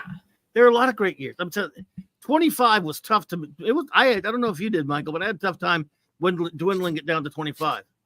I did too. But it's a good topic because it's the one thing they're not making any more of. That's right. And it'll be easier. Yeah, now I might switch my list up a little maybe. Yeah, because So as you get more experienced and learn it, even in your middle years with entertainment, things shift on you and your preferences. Oh yeah, and like I said, you're right. Number one, 84 was great, but sometimes 82 looks like it's a close runner. Mm-hmm. I mean, good God, 82 had Wrath of Khan. Had Conan, the Thing, John Carpenter's The Thing. Oh my God, and it had well, much stuff. I'd have to look at this, but I mean, 84 might have it, but I don't know. I'd have to look, but they're damn close. 82 was also Blade Runner. Blade Runner. Ooh, yeah, it's hard to beat that. If you're a Blade Runner fan, E.T. if you care. If you care, right? I mean, he rules. In fairness, some do. Michael. Yeah. If you, it had did it have 48 hours? Which I love. It had 48 hours. I love that. Look, everybody. E.T. sold a fully licensed light up finger toy. Okay, so that alone invalidates E.T. as far as I'm concerned. And if you've ever seen that toy still in the package, wow, like wow. Probably could be a terrible toy. I wouldn't doubt it. It's just not right. It's just not Michael. right. You don't have one for the collection there for the case at least. No, because when I have people come down into the studio, I don't want them to light on that and think that someone just walked into a sex den. Oh yes. I was 18 when that stupid movie came out. I remember trying to go to see it at the theater just for the hell of it because everyone was talking about it, and I couldn't get in. You know why? Because just so happened that very feature. I'm gonna go phone home now. All the seats have been bought out by Richard Pryor, who was in town filming the movie The Toy. Well, as far as I'm concerned, that was a That was a charitable thing he did because he kept everybody else from suffering it. Yeah, but there's only one feature. I was still dumb enough to go later. But look, well, it's very popular. A lot of people. Great soundtrack by the soundtrack is the only reason it's popular. The score is the only reason it's popular. I own the score. The score is beautiful. It's brilliant. It's modern classical music. You take I have seen E.T. scoreless. Really? Yes. And I looked at everybody and they were all like, "Wow, the movie's not very good now." And I went, "I told you, you guys can't see through the music. You can't hear through the music. You gotta look at what's on screen." Evocative. Wow. Yeah. I don't know if I agree with that take. I'd like to see that version though. I'd like to see it, but I actually find a lot of the dialogue in the movie very memorable. That's fine. Yeah, I mean, look, a lot of people like it. I was a teenager at the time, so I thought that it was like a kids movie. And the generation just after Mark and I, they had a lot of things that we didn't have. They had E.T. and they had the what's the thing with the Castle Grayskull and all that? Oh, yeah, He-Man, yeah. And all the kids were watching that. But I was at the age where that was baby stuff. Yeah, I mean, I was 18, so I wasn't really into E.T. It was kind of a young, nothing wrong with making a kids movie. I mean, it's fine. It's true, yeah. But we all have different feelings about it because we all come from different times, right? And so I think the younger people, I think they're very moved by E.T. because they were quite young when they watched it. Sure. And now watch me break the curve. All right, so oh, you were young, Michael. I was 4 when E.T. came out. Oh, wow. Oh, my God. You were 4? And so my parents, they waited until I was 6 because they knew it was a little too intense. They waited until I was 6. Mm-hmm. I didn't want to see it. They wanted me to see it. And then I saw it. And I'm like, yeah, I don't like this. And then and they're like, what? And they're like, well, we're going to buy it for you on videotape. The one, the green videotape. We're going to buy it for you on videotape. And I'm like, why? I'd rather watch Goldfinger. Can I please just watch Goldfinger and The Great Escape? Yeah. Can I do that? And because I was growing up on that stuff too. Like I was watching The Great Escape, Errol Flynn's Robin Hood, and they're sitting there. They were good parents by showing me that other stuff, but they knew all the other kids were watching E.T. and things like that, so they didn't want me to feel like I was left out or left behind. Like they wanted me to have something to talk about on the playground, I guess. And I was like, well, yeah. I just think it's dumb. I just don't like this movie. We had similar parents, Retro. We had similar parents because I grew up watching Star Trek. When my dad was home, because he was a Navy pilot. When he came home, I got to stay up late and watch Star Trek with him. But then they put on this ET shit, and I was just like, I wanted swashbuckling adventure. I wanted James Bond. I wanted Captain Kirk and Spock and McCoy and Star Wars and all that stuff. I was like, E.T.'s a pussy. And here's the thing. I freely admit, I am objective about this. I know I'm in the minority on that opinion. So because I was in the minority on that opinion back in the 80s when I was 6, and I don't begrudge people who love the movie. It's fine to have a different opinion. Mike knows this about me better than anybody. I'm not out to get anybody that has a different opinion. But I'll say this much. The ET 20th anniversary special edition didn't exactly light the movie theater on fire, which means that somewhere along the way, that movie ended up being a product of its time. It hasn't aged as well as other films that maybe at the time didn't get watched as much. And now suddenly they're lauded, No, what do you think? Some people aged out of it. I mean, some people liked it when they were a kid and they absolutely hate it as adults. That doesn't really translate to I want my kids to watch this now because I don't really want to sit through E.T. again for the however many time and watch it with my kids because I think it's a dumb movie now. So right. And again, you and I are in a rarefied position on that. Most people would probably from our generation would say, oh yeah, I loved E.T. Now they haven't seen it in 30 years, but they remember loving it.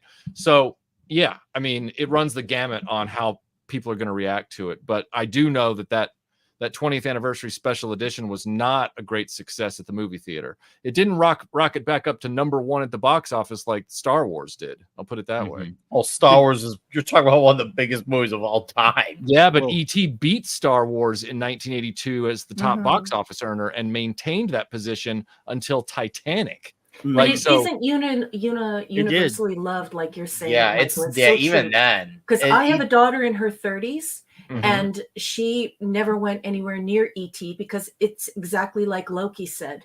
If it didn't lock in on you, or you were older and you didn't watch it, it has no legacy. I didn't show that movie to my offspring, and so my offspring, if you were to bring it up with her, she wouldn't even know what you were talking about. So what you and Loki are saying is very true. It really did miss on a lot of people, didn't it? Yeah, product of its time, like you say. You asked my kiddo what she thinks is cool. What did your dad show you that you think is cool? Star Trek, Star Wars, Transformers.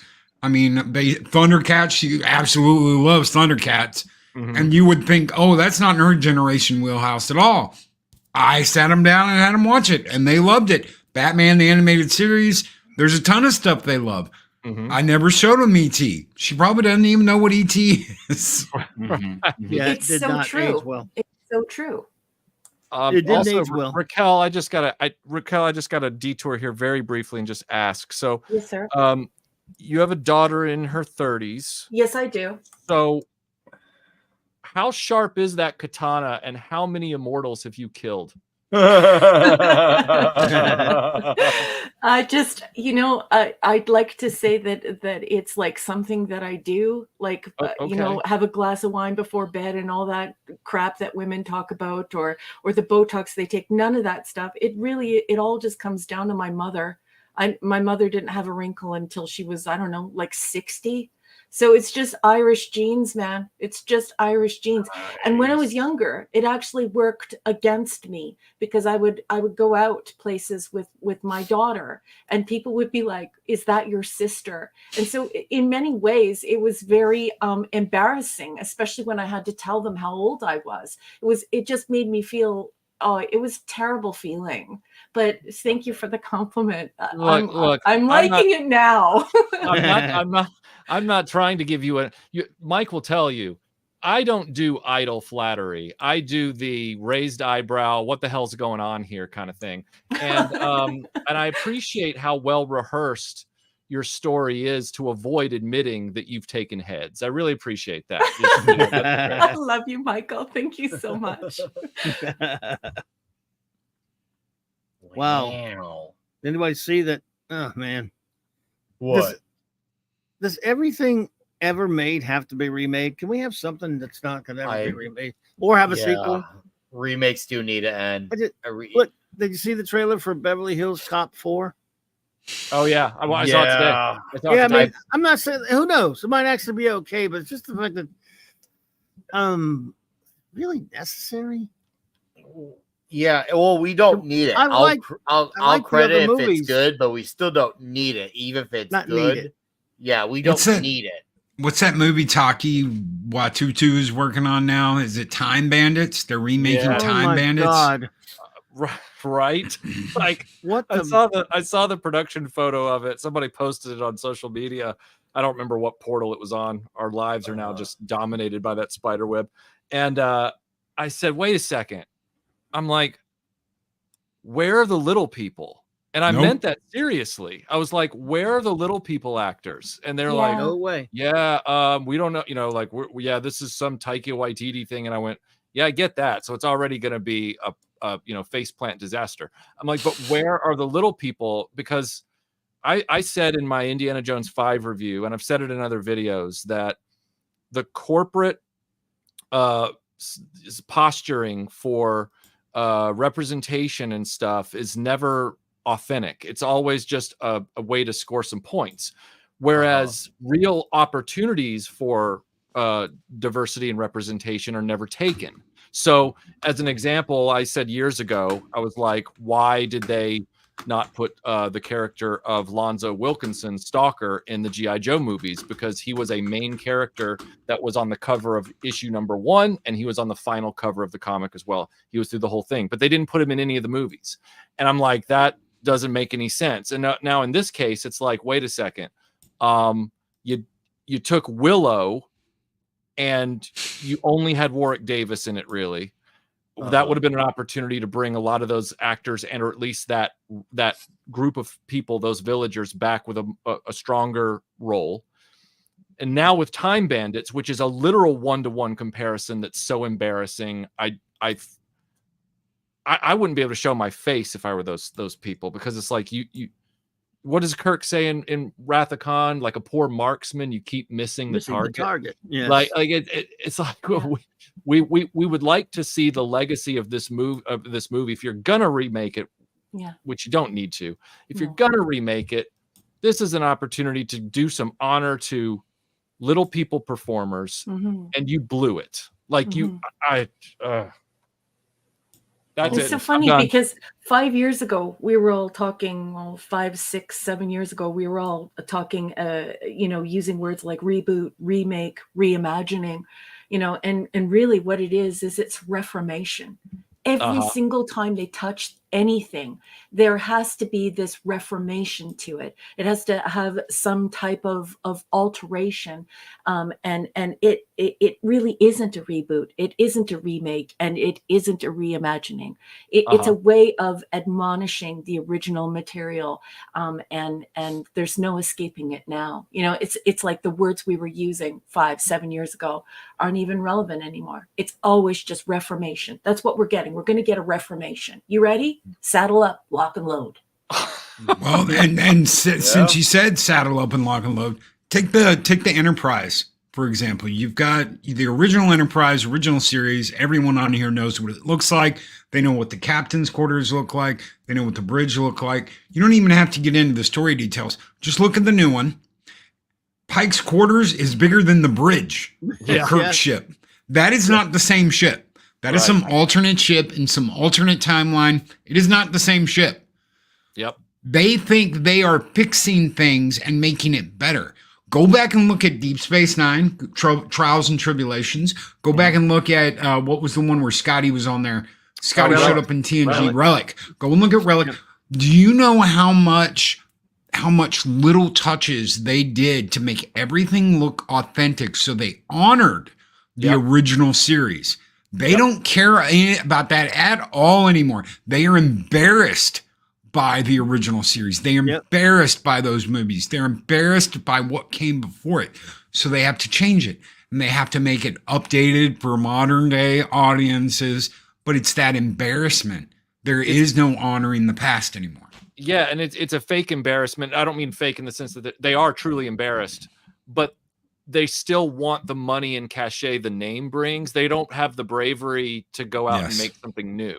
Because they know if they put their messages and such on something that is original, for lack of a better term on that, they know it will fail much harder than a lot of the stuff that are backed by big IPs that already failed to begin with. Their original ideas would just fail even harder. Yeah, and everything right now is derivative of everything else. Like, I think I know Mike and I have talked about this a lot over the years, where corporate types always end up, even if they're in different companies, they always end up having the same ideas and the same preferences that then leads everything to start looking the same.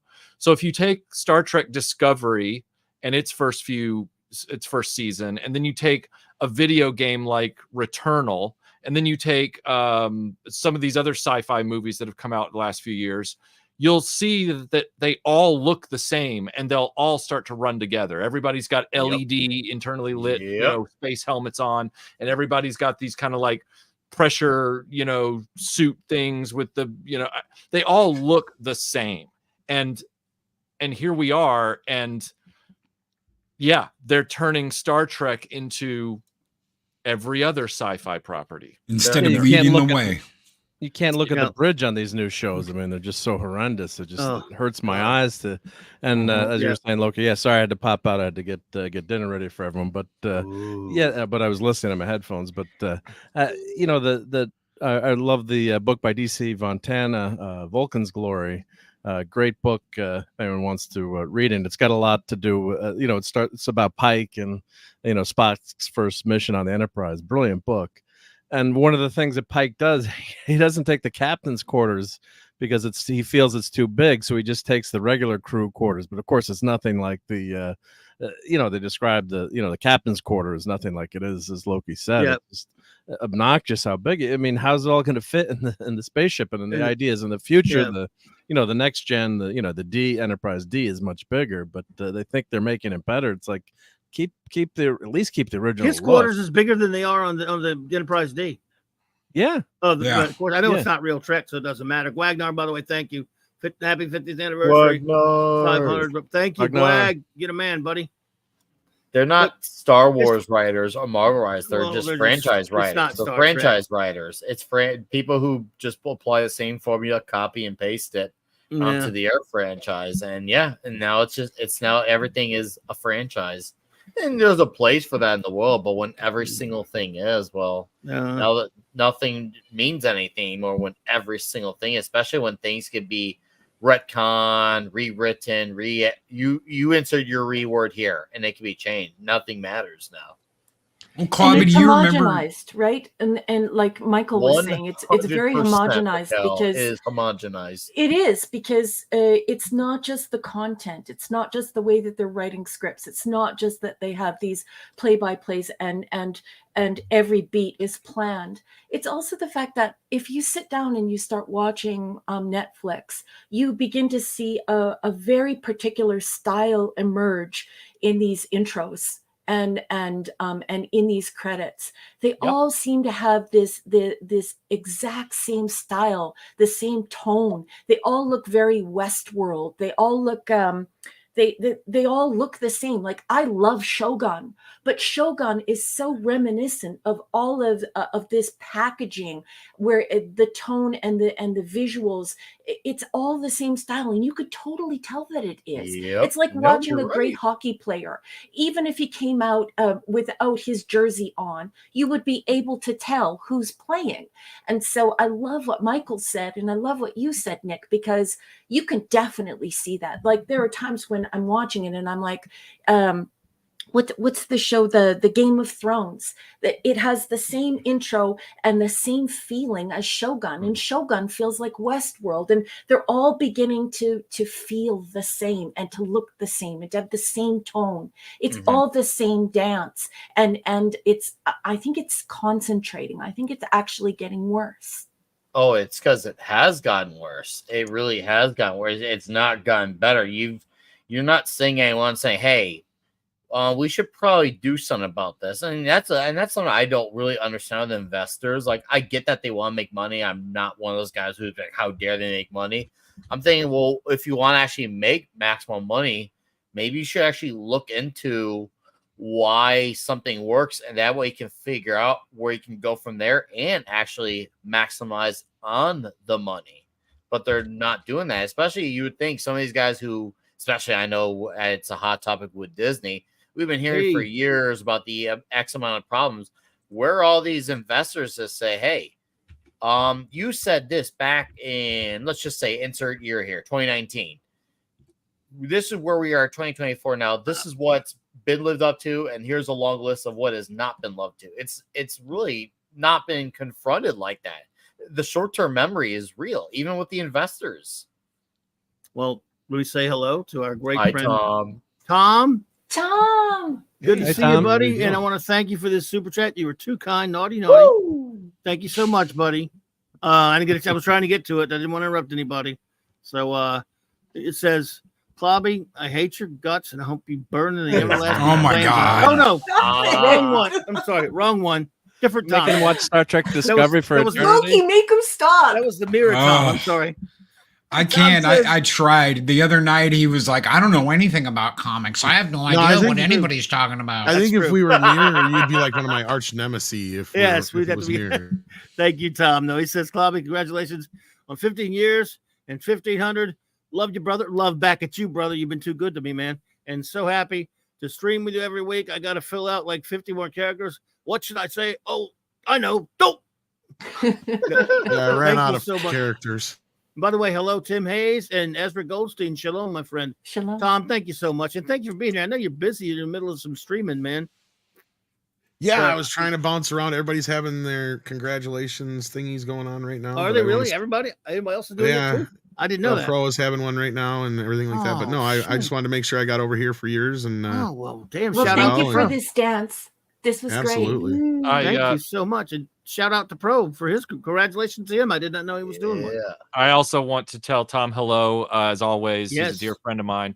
And Michael. also just apologize one more time for being unable to literally be conscious when you needed me for the stream about physical media. I still want to do a stream with you about physical media in the future if you'll still have me. So Oh, absolutely. Yes, Anytime. please. Yeah. But the thing was, I really wanted you to be there so you could hear, me and Spencer go, well, thank you for, bringing more attention to this problem.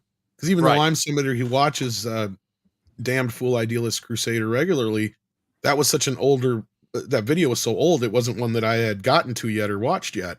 Right. And when you had brought that up again, that was something that I feel like got, and being that it's just one of those things that just doesn't get brought up or talked about enough. And it's not like a massive panic thing. Like everybody should like freak out right away, but it is something that matters and people should care about. And you might want to check your discs just in case. Well, that explains why some of my discs aren't working. I thought it was, I scratched them, I ruined them. And a few of discs that I bought brand new. And then until I watched that video, I had trouble playing, or my Beatles, one of my Beatles DVDs from one of their sets, is always finicky, but I can always get it to play. But it's a Blu-ray. I'm like, how do I replace this if this goes bad? Then you're stuck. I mean, it's scary. So, but I always try to back them up to your hard drive, I guess, if you can. But yeah, sometimes they just won't. They're just bad out of the box, which is horrific. Right. Mm-hmm. And sometimes you buy these sets, and like I was watching your video, and you don't play them maybe for for a few years. You don't notice it right away. Or even open them. Yeah, like we Michael, don't I know open them. Yeah, you had a couple of duds right out the gate with out of the plastic. And a lot of people don't because they're collecting. Yep. Exactly. Always with the intention of watching it, but you don't get around to it. Those are the funniest comments I saw from people who don't understand that. And they're like, what are you doing buying it if you didn't watch it for this long? That's on Oh you, my God. man. It's like, It's like they're clueless. I know, I deal with that all the time, Michael. And another thing is to try and get them to understand. It's like, yeah, if I don't buy it now, then when I do get a chance to watch it in, I don't know, 12 years from now, guess how much I'm going to pay for it because it's out of print. Yep. 9 million dollars. Facts. Tex, there you go. Hey, buddy. Yep. They had by the way, Max Redstone. Thank you, buddy. You're too kind. He says, Sub Rossa is the greatest episode of TNG ever since Up the Long Ladder. It was so nice to see Dr. Beverly get loved like no one has been loved before. Wow. I think we should do a watch party of that tonight instead of Get out of like here. 7. Instead of like 7. We can review that one tonight. Somebody Rover Clobby. He needs to wake up on a beach somewhere in the village. We're gonna review that. We're gonna review that one tonight just for you, Max. All right, hey, Nick has to run. Nick, you had to run, bro. I do. I gotta do some responsible stuff, and of course I'll be on Mead tonight, so that's gonna be cool. But Clobby, 1500. I will see you at 3K. It's seriously gonna be huge. Well, I love you, brother. Like I said, you're one of the first buddies I made over here when I moved to YouTube, and I love it. Have a lot of fun, and see you every Friday night and Tuesdays and Thursday nights, of course. So. And no, dude. I'll see you in a few minutes. I mean, I'll see you in a little bit tonight. Dad, we love you. Well, don't rush this on our account. I mean, stick around, guys. Stay here until the celebration's done, and then, after this is over, you can head on over to Mead. All right, I'll be there as soon as possible. Thank you, Tom. Thank you, Clobby. Thank you, Tom, Raquel. Take care, guys. Night, honey. Love you. Take care. And Retro Blast, a pleasure Nick. to finally cross paths. Seriously. Oh, It's it's been been a pleasure. Thank you. Mhm. Bye, chat. Appreciate Bye, you, everyone. brother. See you soon. Dave G Sound, the membership for 21 months. Thank you, buddy. Congrats, Clobby. Congrats right about you. And buddy, Simply Steve, my friend. I saw you popped in there. Thank you, buddy, for that. One of the oldest, one of the first ones ever to subscribe and join me for live streams and stuff. Simply Steve, we love you, brother. We always like hanging out with you on Saturday nights and stuff. So yes, what a great, again, like I was saying earlier, not just so many great, wonderful friends and fellow YouTubers and such, or those who just YouTube with me. It's also so many that just have shown up over the years just in the chat to hang out, whether it was just for Saturday Night Star Trek or sometimes when it's just one of the comic shows or both, or the wild card Wednesday nights and what have you. Just so many great friends. It's no matter how, this used to kind of happen to me on BTR as well. It was and not that alarm I just heard. Where I would go into, if I, because back then I was working a lot more and a lot harder job when I was on BTR, and there'd be nights I just did not feel like going on, and sometimes I would cancel it and find an excuse. Other times, most of the times I would force myself, and after just a couple of minutes, like, everybody, what's going on tonight? Yeah, whatever, I don't care. How you doing? Blah, blah, blah. Get into a groove after a few minutes, hanging with my buddy Flash when he was there with me, or whatever it was.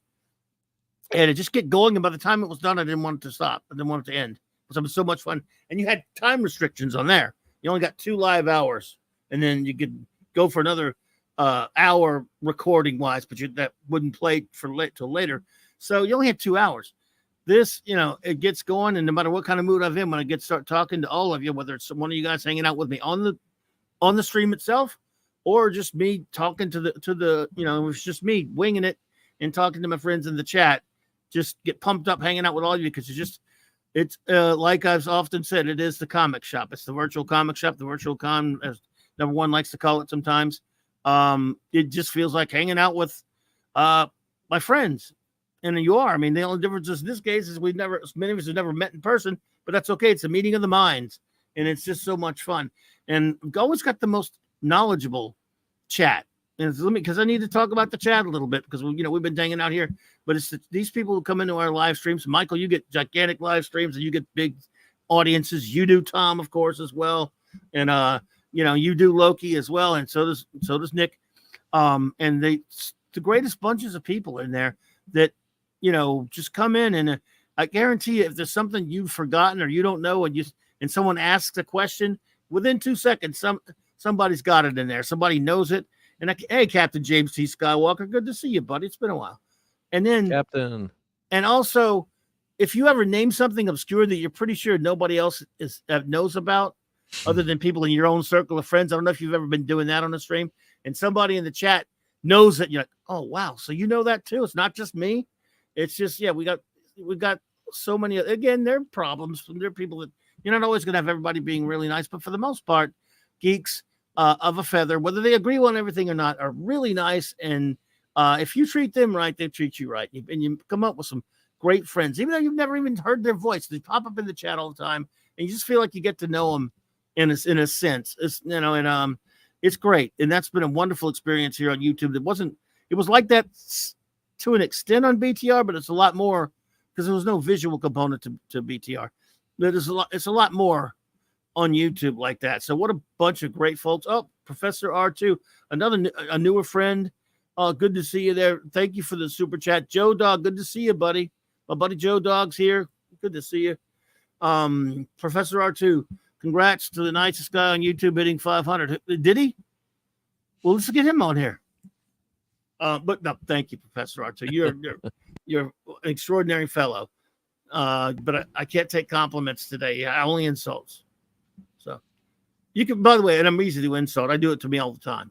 But R2, appreciate you, buddy. Thank you so much.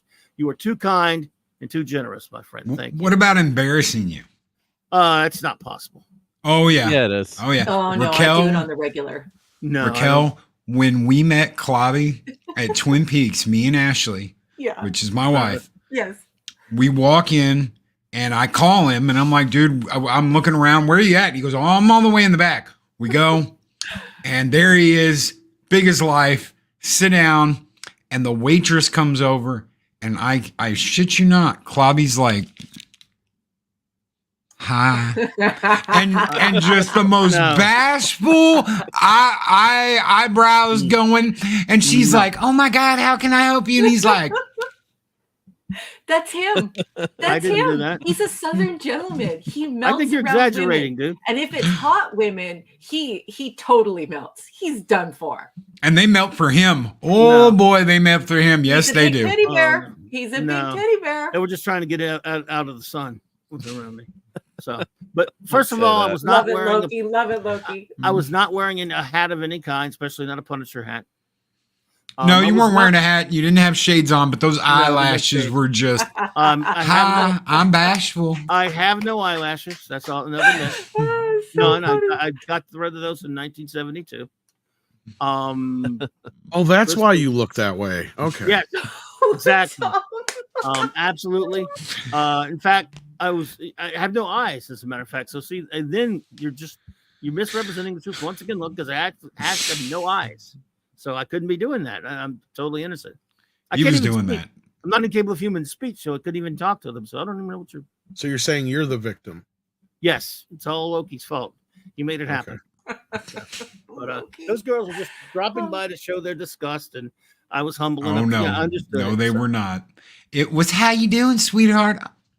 I'm good. How are you? And it's like, oh my God, he's bashful. I'm not bashful. That's the one thing I'm not. Text, tell them I'm not bashful. I'm a complete a-hole. Look, you're smooth. So get out No. of town. You're 1,000% smooth. Is you nobody have gonna perfect defend me manners. here? You're like Dr. McCoy around women. Just suck it up, Buttercup. It's who you are. Nobody gonna defend me around here. And the dogs agree. I don't understand how you feel like you need defense when literally everyone's telling you how smooth you are. That's what I'm saying. I'm so stupid. I can't even take good news. I'm like Rimmer from Red Dwarf. Mike, you're like me. You're like me. I could walk into a room of 10 people for a seminar on Indiana Jones hats, and I would assume walking in there, even though I'd been asked to be there, that I'm the stupidest guy in the room. You and I just have that personality. We don't assume any authority. It actually gives us an edge, though. It does. Yeah. It's like a Romulan cloaking device in many ways. How does it feel after about 10 minutes when you realize you're both the smartest guys in the room, though? Well, Michael is for sure, but not me. I defer to him. You're on that smarter one, than you give yourself credit for. Yeah. That's only because I hate myself so much. I call myself the worst. I mean, if any of the things I call myself were true, I wouldn't be able to form human speech. So, so yeah, I try to keep I do that on purpose so I can excel at myself and give myself confidence. But going, wow, you're almost not as idiotic as you think you are. Well, I might just be dumber than you think, boy. I don't even know what that means. But that's the good thing, by the way. Not knowing what things means is important for some reason. I don't even know what that means. Well, just don't ever grow up, Clobby, because that's the problem with Michael and I is that we've grown up. And True. now we just have no time for people's stupidity. That's what happens when becoming an old man. That's what becoming a boomer means. It's just like, you know what? I have no time for just shut the up. Okay, you're wasting breath and my time, which is more important. The latter. But can you say, fuck you, Rick Berman? Yeah, that's Michael is like, just fuck you. Leave me alone. Jesus, you stupid kids. Fuck. Yeah. I love Michael. No, Hey, Michael. does anyone want some toast? He puts up with so much shit, though. It's like Tom accelerated his trip. He just Tom accelerated his trip into crotchety old man. You do, yeah. You just hit a point where you're just like, enough's enough. Wolf 9. I'm not putting up with any more BS. I don't care whose it is. Yeah, I mean, and look, I've known over the years that, I've known Mike has gotten into not debates he was looking for about comic movies and comic book hero movies and things like that. Tom has definitely found himself in fights he didn't want to be in on social media. Yeah. So it is hilarious. 12 years in for me and 1,500 episodes for Mike. It is hilarious to look back with the experience and calluses and Tom said, I don't have time for this BS anymore that we've developed. Yeah. And go, why is it that I could have picked any topic? Like Mike, you could have picked any other topic to focus your channel on. It could have been something that other people might have thought, ooh, that's like a bonfire you're jumping into. And you'd look at them and go, you would think so. However, you could literally be like, yeah, my whole channel topic is going to be about Israeli-Palestinian relationships, and people be like, "Oh God, like don't do that," and you'd be like, "No, I'm trying to avoid comic books and movies and toys," and they'd be like, "Wait a second, that sounds a lot more," and you'd be like, "Oh no, it's not. Bad. Oh no, none of it's like, violent." Yeah, mm-hmm. Yep. Yeah. But there's like a level though. Like me and Clobby have gone back and forth about Star Trek before, Kirk versus Cisco, and I mean we've gotten heated, but it's never crossed a line into disrespectfulness or shouting or cursing or any bullcrap like that. We can have that across the lunch table discussion where we're like passionate about it without getting shitty about it. Right. I mean, when Nick was in the chat and he brought up the She-Hulk show. Now, I'll be very clear. When I say that I read Sensational She-Hulk when it was in print as a kid, I did. Like I was that weird kid that collected Spider-Man and Sensational She-Hulk when everybody else was collecting X-Men and Ghost Rider and everything else, right? So when I saw the show, I was like, well, I don't understand why everybody's so angry. Because I'm used to people not getting that character, but also, and this is the key point that I tried to make, and then that's why I was quiet during Nick's thing, was because I've already had the arguments or discussions with people, is that comic was never meant to be taken seriously, and it was never supposed to be in continuity with the broader Marvel universe. So when I was watching the show the whole time, I wasn't taking it seriously at all. And I didn't expect it to be part of the MCU, even though they boneheadedly tried to make it that at the end, which was the big mistake. But barring that, I took it in a completely different perspective. So like you just said, Loki, when I see people start to get in these arguments about this kind of stuff, I don't like exit the stage, but I just kind of like scoot my chair back into the wings of the stage, into the shadow, and just wait for it to be over. Because I'm like, yeah, I'm not going to get my perspective across on this. And I don't think there's any point, like, because what they'll assume is that I'm some sort of person that like really likes terrible entertainment and doesn't understand why it was bad. And I'm going, well, if you took it from that perspective, I totally understand why you would think it's bad. And that's totally valid. I was coming at it from like a legacy comic reader perspective of that comic was never meant to be taken seriously.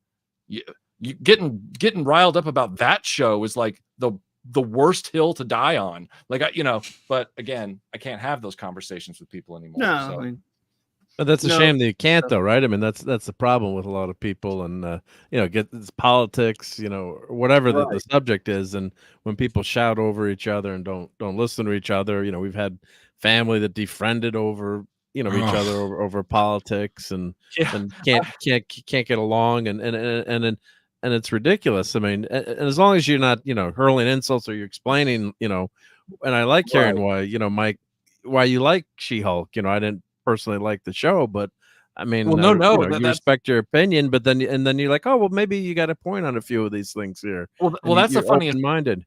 That's the funniest part, Mark, is that the one exchange I did have with somebody back when the show had just gotten finished was they were like, that show was so stupid. And I went, exactly. And they went, what? And I'm like, yeah, She-Hulk is traditionally really stupid. Not the character, the comic. Yeah. It's dumb. And it's they're a like, farce. It's a farce. Yeah, it's a farce. And it's not supposed to, and they were like, wait a minute. So you and I agree that it's stupid? And I'm like, yes, but it's a nuance of an agreed statement. Like we both agree it's dumb. You just are saying you didn't like its flavor of dumb.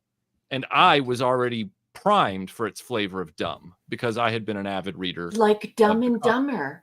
They keep trying to make me watch this. Well, they don't try to make me. It's mostly Mark.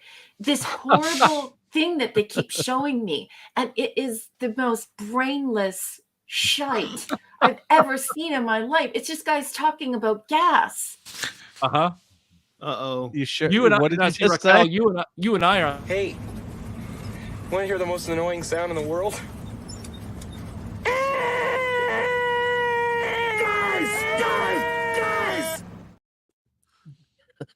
Raquel, you and I are on the same side of this argument. I couldn't get into that movie. So no, have at it. Go ahead. But it's little a bird, perfect little example bird, of little dumb, of just something so ridiculously idiotic that there's. That's the whole point. It's just so that's the dumb. It's point. hysterical. I mean, Yeah. it's just. I almost Well, died yeah. of a heart attack watching that movie for the first time, and my wife Nobody defends was it like, as an intellectual exercise. No, Yeah. right, Clobberin? Nobody would say that. And yeah, it's so bad whenever you guys play that clip. Hey, John Platt, welcome. It's worse. The movie is worse, Raquel. They give a little blind boy a dead bird that's had its head ripped off, and he's like, "Pretty bird, pretty bird." Dumb and Dumber is one of the greatest comedies ever made. Yes. Oh my Yes, God. it is. I love it. And I get it. Men like it. I mean, I don't know too many It's women like who the Three do. Stooges. Only men like it. Yeah, it's one of Yeah, those yeah. things that I But guess not only all men men. I get. know men who hate it too. So Yeah, there are men who do, but But it's yeah, just yeah. one of those things. There's And a don't watch fine the extended version of divide. Dumb and Dumber. No, Oh no. no, they Yeah, ruined it it. That ruined it. Yeah. I've been used for 30 years. I've been used to everybody liking Dumb and Dumber, and I didn't. And Oh. for 36 years now, or 35 years, whatever it's been, I've been used to everybody not enjoying the She-Hulk comic, and I did. So it's this Well, that weird was kind a of thing. popular where- comic, though, Mike. But good. it- Yes, it was a critically acclaimed comic. Yes, Right. and every now and then they would do a sort of a risque cover that would then boost sales for a month, and then it would drop back down. But yeah, no, I mean, these opinions are all about entertainment. We're supposed to be, having fun talking with one another as friends about all this. If you could walk into my house tomorrow and tell me that because my friend used to do that. He thought, brace yourselves. He thought that Empire Strikes Back was the worst Star Wars movie. Oh my boy. God. I know who you're Oh talking my about. God. And he thought that Attack of the Clones was the best. Oh my Oh, God. I thought you meant before the prequels came out. You were nice Oh to no, him. no. And this was pre-sequels, so I have to Ooh. at least give him that. But it's thin, Riggs. Like it's very thin. But- Oh God, yes. So He might have to leave my home. right. See, right. And I had to Tom. let him. I had to let him in, and offer him Triscuits and cheese while we worked on stuff together. Did you But poison them? Well, I was. Did No, you you just shower don't use. afterwards? You just don't open a fresh pack. That's all. If there's like one Right. that's already open, you just use the rest of what's in Yeah, there. the ones that are just slightly chewy at that point. When like they he kinda showered lost off at the after this encounter, he used that really rough brush that you use when you're exposed to radiation. yeah, or one of those medieval monk flogging flails. Yes, Yeah. self-flagellation. Yes. Ew, yes. thank you, Gab After Dark. Look, people are allowed to have bad taste, I guess. Absolutely. Oh, But see, yeah. here's what hurt the most. What hurt the most was that he was just like 3 or 4 years older than me. So he was right in the pocket of the Star Wars generation. Now, Well, that makes absolutely no sense. Yeah. it doesn't. And he also, he loved Star Trek, and he said he loved Star Trek more than Star Wars, which is fine. I loved Star Trek growing up and still do. Not the current stuff, but and then he said, but he's like, my Star Trek is Next Generation. Now that's normally a fine thing to say. I don't have a problem with that, but that was always the weird takes he had, because I'm like, wait a second, you're from the OG Star Trek generation. Yeah. Now there's nothing wrong with loving TNG, but that's an odd thing to hear from somebody your age. I would have, whatever. Yeah, But it no, was is. like that back then, though, It was. because if you were like in your late teens, or you were an adult at that time, a lot of people a lot of people who defined themselves as Trekkers started making fun of Trekkies. They were like, look, your show is antiquated, it looks stupid, it's super campy, the acting's really bad, William Shatner, no one can take him seriously. And so these were the things that they said to us. So it was really easy to get offended when TNG was on air, because here you are, you're a TOS fan. And so you really want TNG to be successful, especially because Gene was involved in the beginning, Right. before he passed away, right? So Right. you're rooting for this show. But at that time, the Trekkie things started happening, and so there was a big divide, and everyone was like, well, no, TNG is capable of doing far more than TOS ever could, and your show is dumb. And so the community really was divided when TNG was on air. I remember I couldn't get into the first 2 seasons, and I was a kid. It should have been like, I was glued to that. Nope. I was like, where's the swashbuckling adventure? Where are the adventures of, Who are Kirk these and Spock and critics? McCoy? and I just couldn't. But I gotta say, tell us you didn't watch Star Trek without now telling us you didn't watch Star Trek. Yeah. I hear what you're Sorry, saying, Mr. though. Loki. I didn't mean to interrupt, but I do have to. You're good. Yeah. I'm right behind you there, Will. Yeah, I know. I wanted to give you guys, if you're ready, you Will can hang I us on am. this one. Tom, I believe you said you were. Are you going to be starting the show soon, or? Yes, I have to go where no man has gone before. Well, several times before we've gone. I'll there be along to the soon. show. Of You course, have we're to gonna- exit stage right, even. Yes. Heavens, good Murgatroyd. Wolfie, good Wolfie's here. Hey, Gap After Dark, and Wolfie. Heavens and Murgatroyd. And Hey, boo boo, give me a picnic basket. Good one, Yogi. I don't know, Yogi. That's a felony.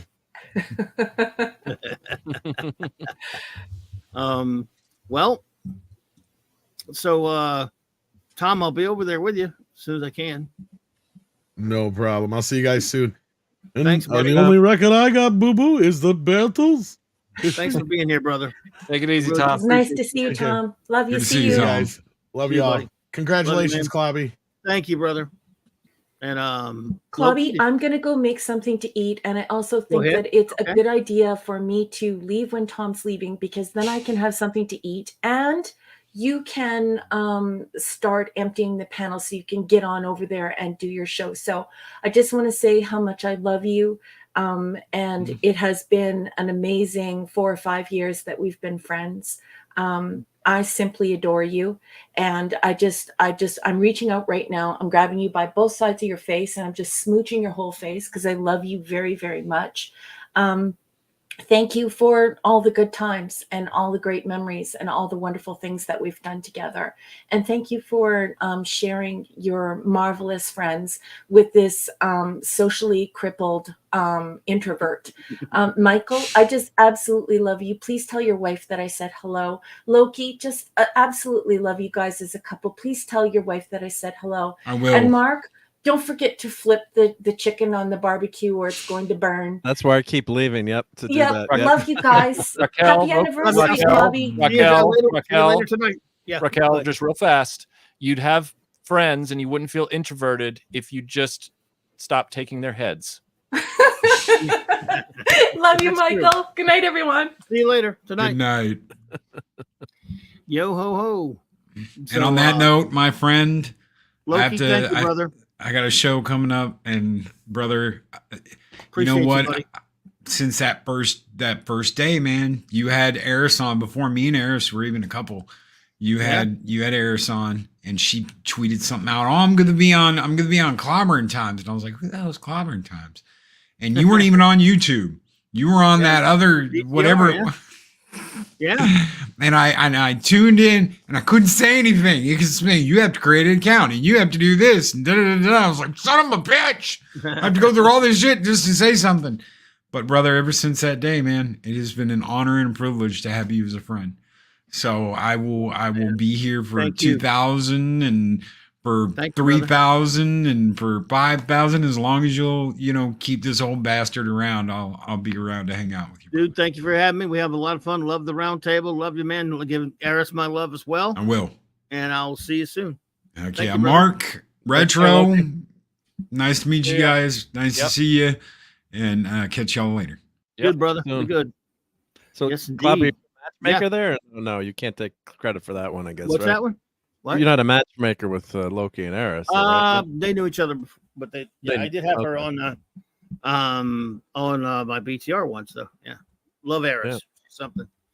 Yep, and oh man, good times, man. I tell you what, and I mean, I've never counted, Michael, but man, we must have done so many shows over there. Oh yeah.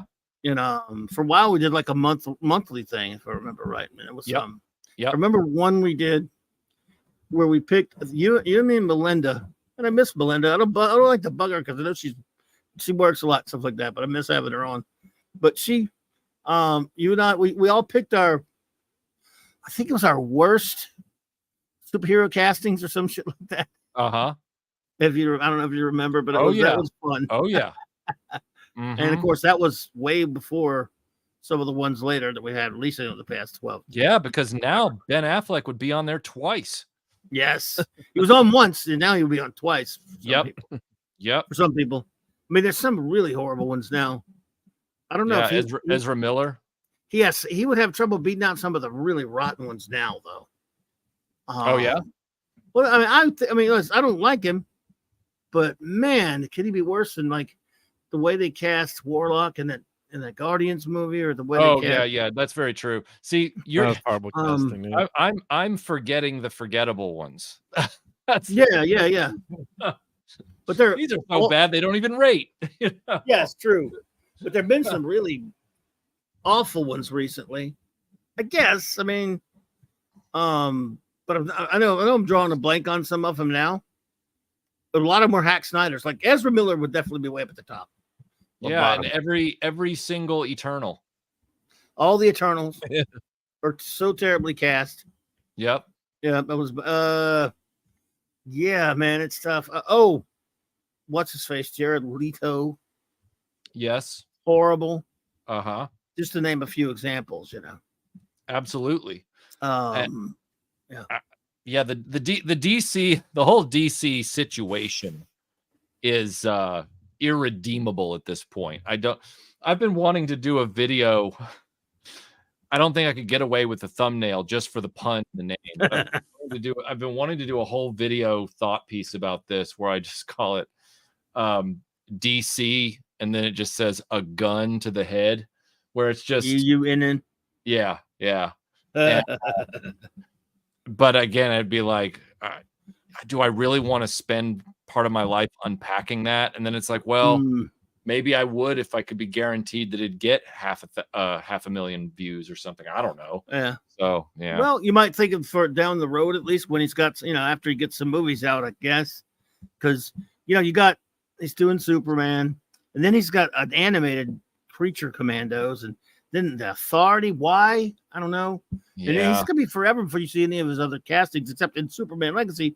Apparently, it's not Legacy anymore. Superman is going to apparently have a lot of characters in that he's going to show for, I don't know why. So some of the casting sounds weird.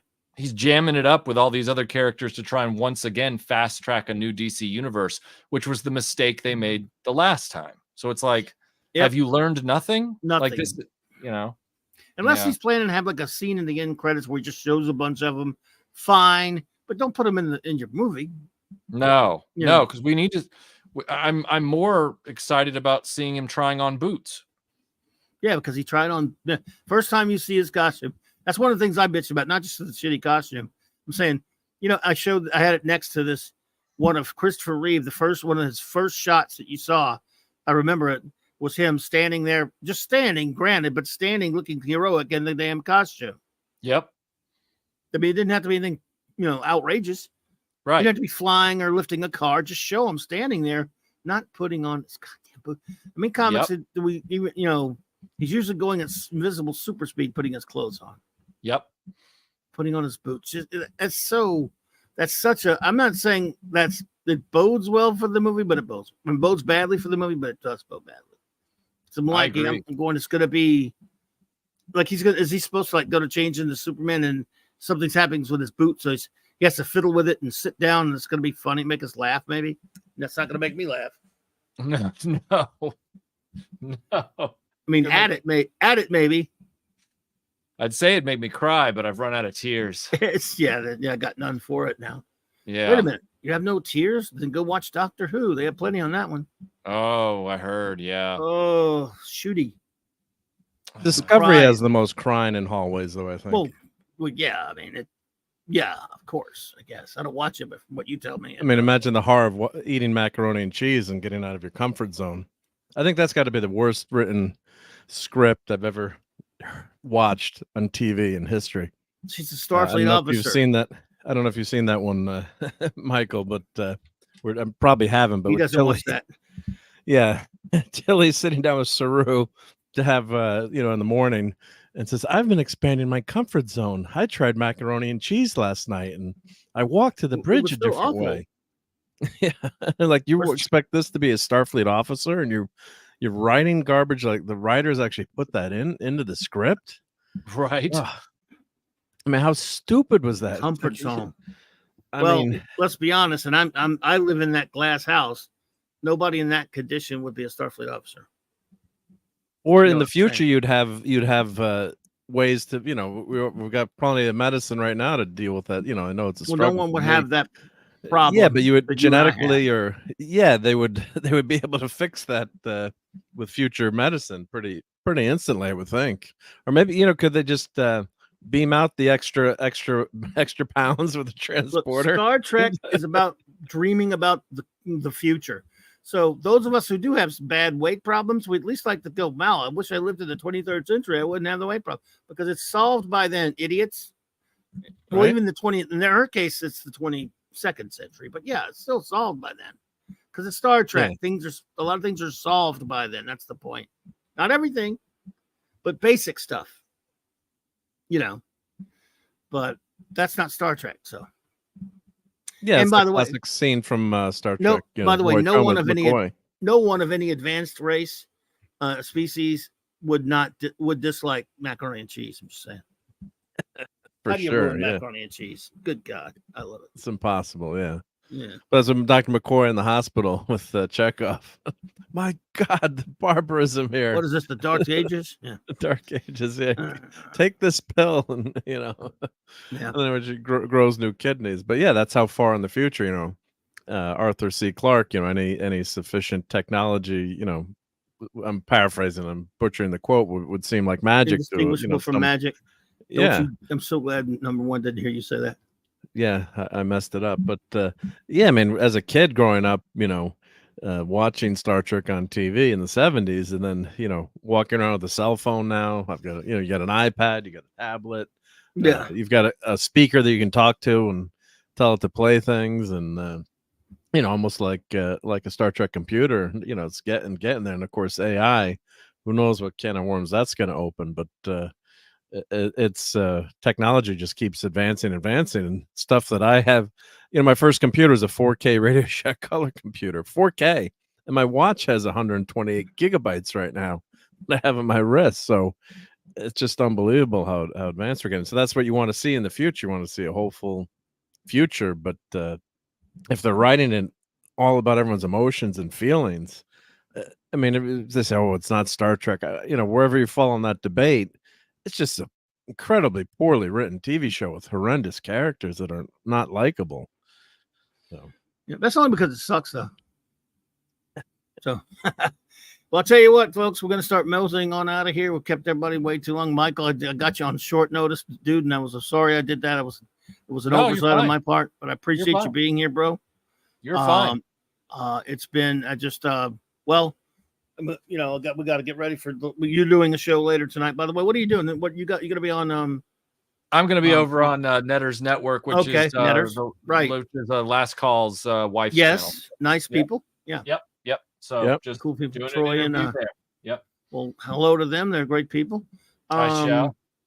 And let's see, Monica D. Of course, you will be doing a Blake 7 watch party before the clubhouse tonight. We'll have our Blake 7 episode review and stuff like that. Everyone check that out. You can put your link in there if you would put that in. Please, everyone, schedule that show. Yep. There's a link in my description below. Everyone from Michael's channel, Retro Blasting. If you have not, please, and I'm gonna try to get it so I can put the link in the. I'll grab it. Yeah, I got it. Did you grab that? Thanks. You better that stuff anyway. I got my list. Okay. Well, we're about to put a link to Retro Blasting. Please, if you have not already, in the unlikely event, because I think they all have probably, of course, Michael. But if they have not, please go to. Retroblast, there it is right there, Retroblasting, and subscribe if you would. I appreciate that. Is it one of the greatest channels ever? It's just so cool. If you like toys and cartoons and other such great things, it's the best.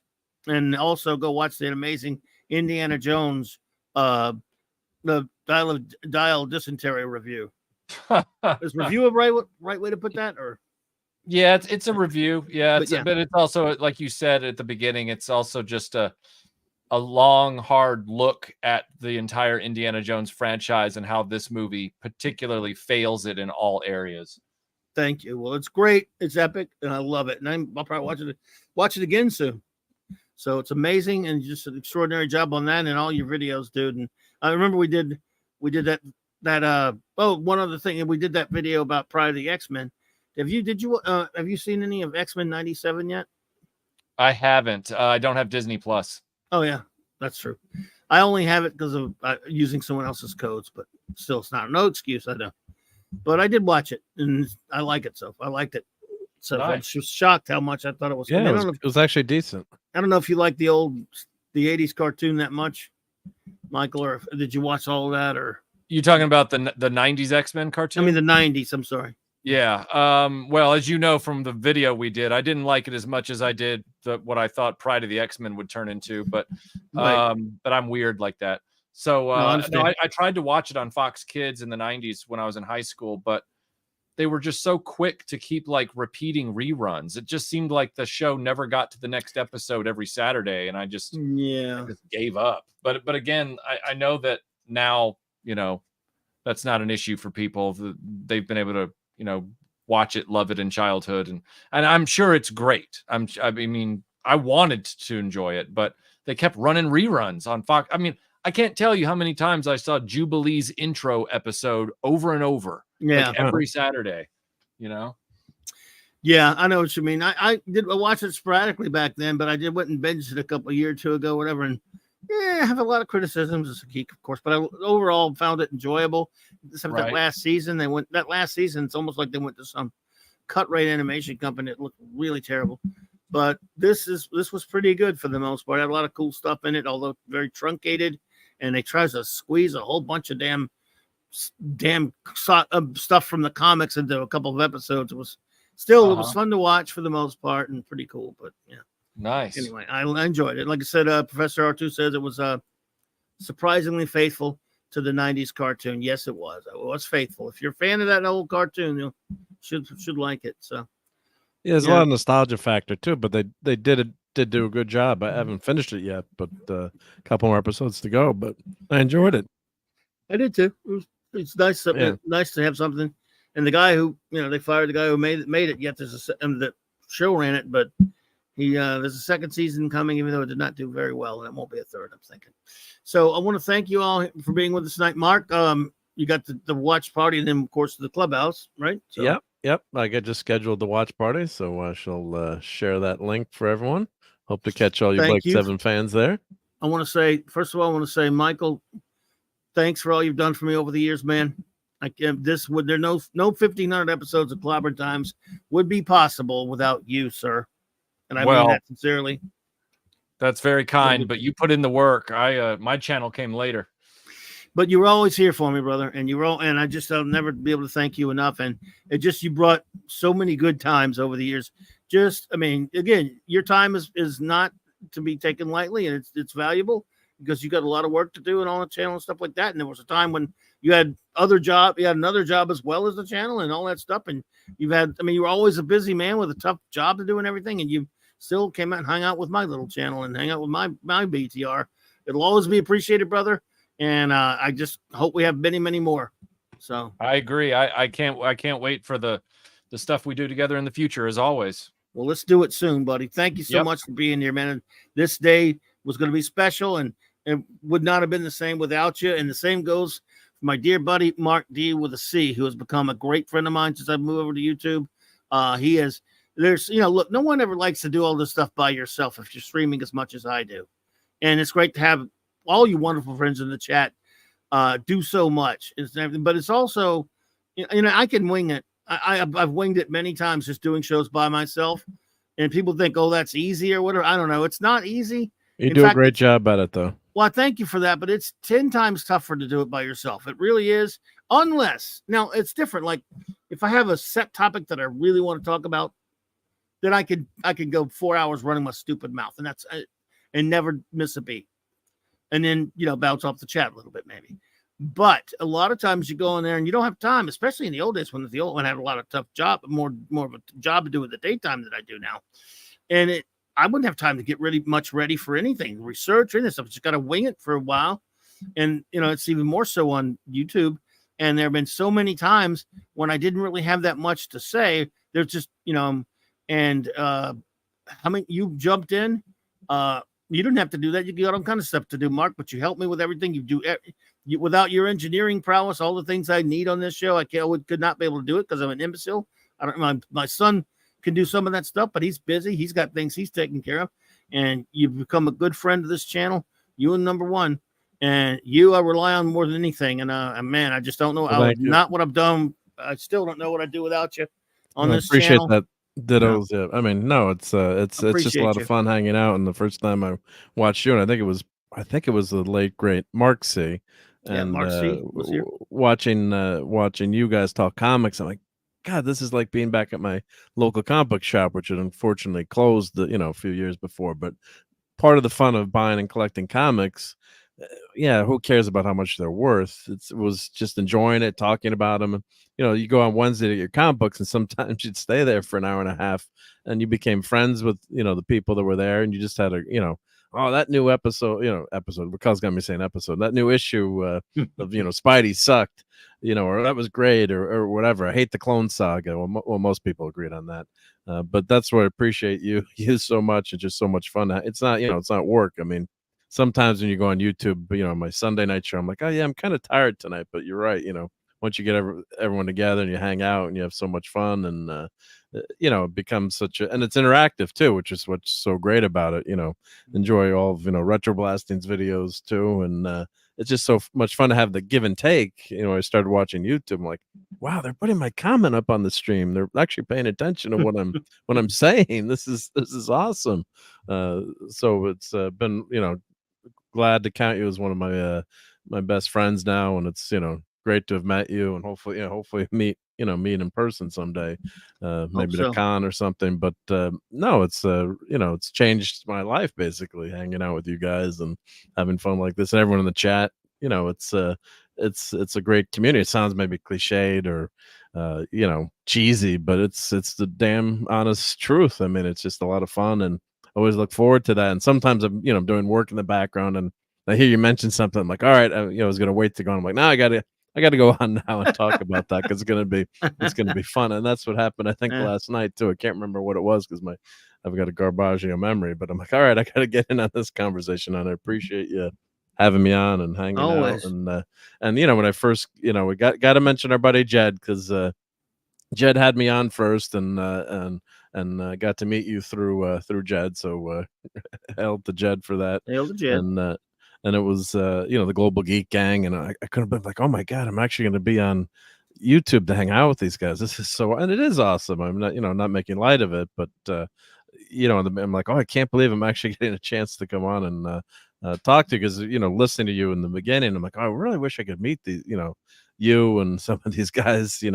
Of course, it's tougher back then. It was COVID, so you couldn't do it in person, but like, oh, how do I get to meet these people? And I'm glad that I got the opportunity, and also to meet everyone in the chat too.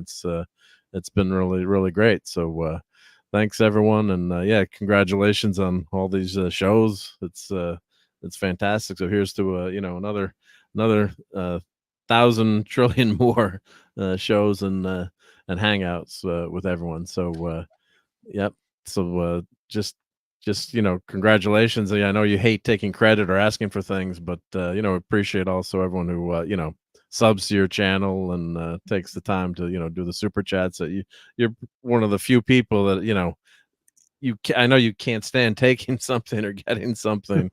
So I'm glad that when I'm able to enable that, or send you some toys or figures or things, despite what you say. So and you deserve it, because you do. You're a fun guy, and your shows are always interesting. That's why we're all hanging out here. So here's the many more.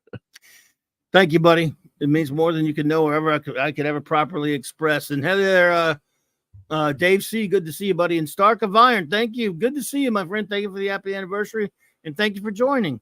It's good to see you, the great Tony Stark. What's up, bud? Thank you. Appreciate it. Let's see. Show notes, basically, folks. Let me do that real quick. We'll get out of here. Let's see. Tomorrow night, actually later tonight, Clobby's Clubhouse, 9 p.m. Central Standard Time, about 2.5 hours. We will be on, as usual, with number one and Mark, with our Blake 7 episode, Kolchak episode, Star Trek comic. And I'll be on the great J-Man's channel with Sean and I. We'll continue our review of Fantastic Fridays of all of Kirby's run on Fantastic Four, 7:30, 7 Eastern. And the great Nick Weiser's channel, Friday Night Comic Shop, Friday night, of course, oddly enough, for doing some more Spider-Man issues and that with the great D. Bud Martin. And Saturday night Star Trek, 9 p.m. Eastern Standard Time, Saturday night, starting season 7 of Star Trek Voyager. And I want to thank you. And of course, don't forget Weekend Geek, Indie Weekend Geek on Sunday Night Geekery on the great Mark D with a C's channel. Please go check out Retro Blasting. Go check out Tom's Nights After Dark, which I'm about to go by over there and join those great fellers. And as a shout out, I want to thank you so much, Chris Persia. Chris Persia, all you do, man, I can never thank you quite enough. Vindicator Wrench of the Great White North. You're such a good buddy, such a good friend of this show. All you do to promote, I have no words, but really, it's much appreciated, more than I could ever express, my friend. And I hope your father's doing well. Shout out to your father and good vibes out there. The great Eric K, you do so much as well, buddy. And D. Bud Martin, of course. Thank you, D. Bud. It was great hanging out with you last night. Lord Thoth, Avon Lives, Long Live the Legion, the great J-Man, and Sean, of course, another great buddy. Max Redstone, Bud, thank you. Phantom Outsider, all you do. You've been a great friend of the show for a long time, Phantom Outsider, and I do appreciate you. And Larry, thanks all you do for Raquel and for us over here. And you're a great triple Bullwinkle wrench. My good buddy, Steve Mitchum, the great Maddie's daddy, Thor in Vegas, been friends for over 40 years, and it's just a great pal, and love you, brother. And Kal-El, the Super Wrench, thank you so much. And all you wonderful people out there, the great 1701 Tex, long friend for over 30 years. Buddy, good to see you out there. Love you, bro. Hey, Wes Cagle, good to see you. Thank you so much. Dave C., Mars Bucky Max. Could not be reached for further comment. Thank you so much. Stark of Iron, again, thank you for being here, my friend DJ Play Nice. Tim Hayes, good to see you. Professor R2, thank you so much as well. Wolfie, good to see you, buddy. Thank you for that. Vince Womack, Gap After Dark, Joe Dog, buddy. Dave G. Sound, Ezra Goldstein, Shalom. Let's see. And Penny, thank you so much, Penny. And so many other wonderful friends who were here with us tonight. We'll be back on later. John Platt, thank you so much. Sander Hammerslag, thank you. Captain James C. Skywalker, long time no see. Good to see you there, buddy. So I'm so glad so many of you turned out. Those watching on a download later or who've been lurking, if you've been lurking or listening over on X, I cannot thank you enough. Hopefully I'll see you in another 500 episodes. We'll do a 2000er, I guess, just for the hell of it, because it's fun. Until then, though, my dear friends, Clobberin. And well, I don't have any kind of outro or anything. I'll just do this.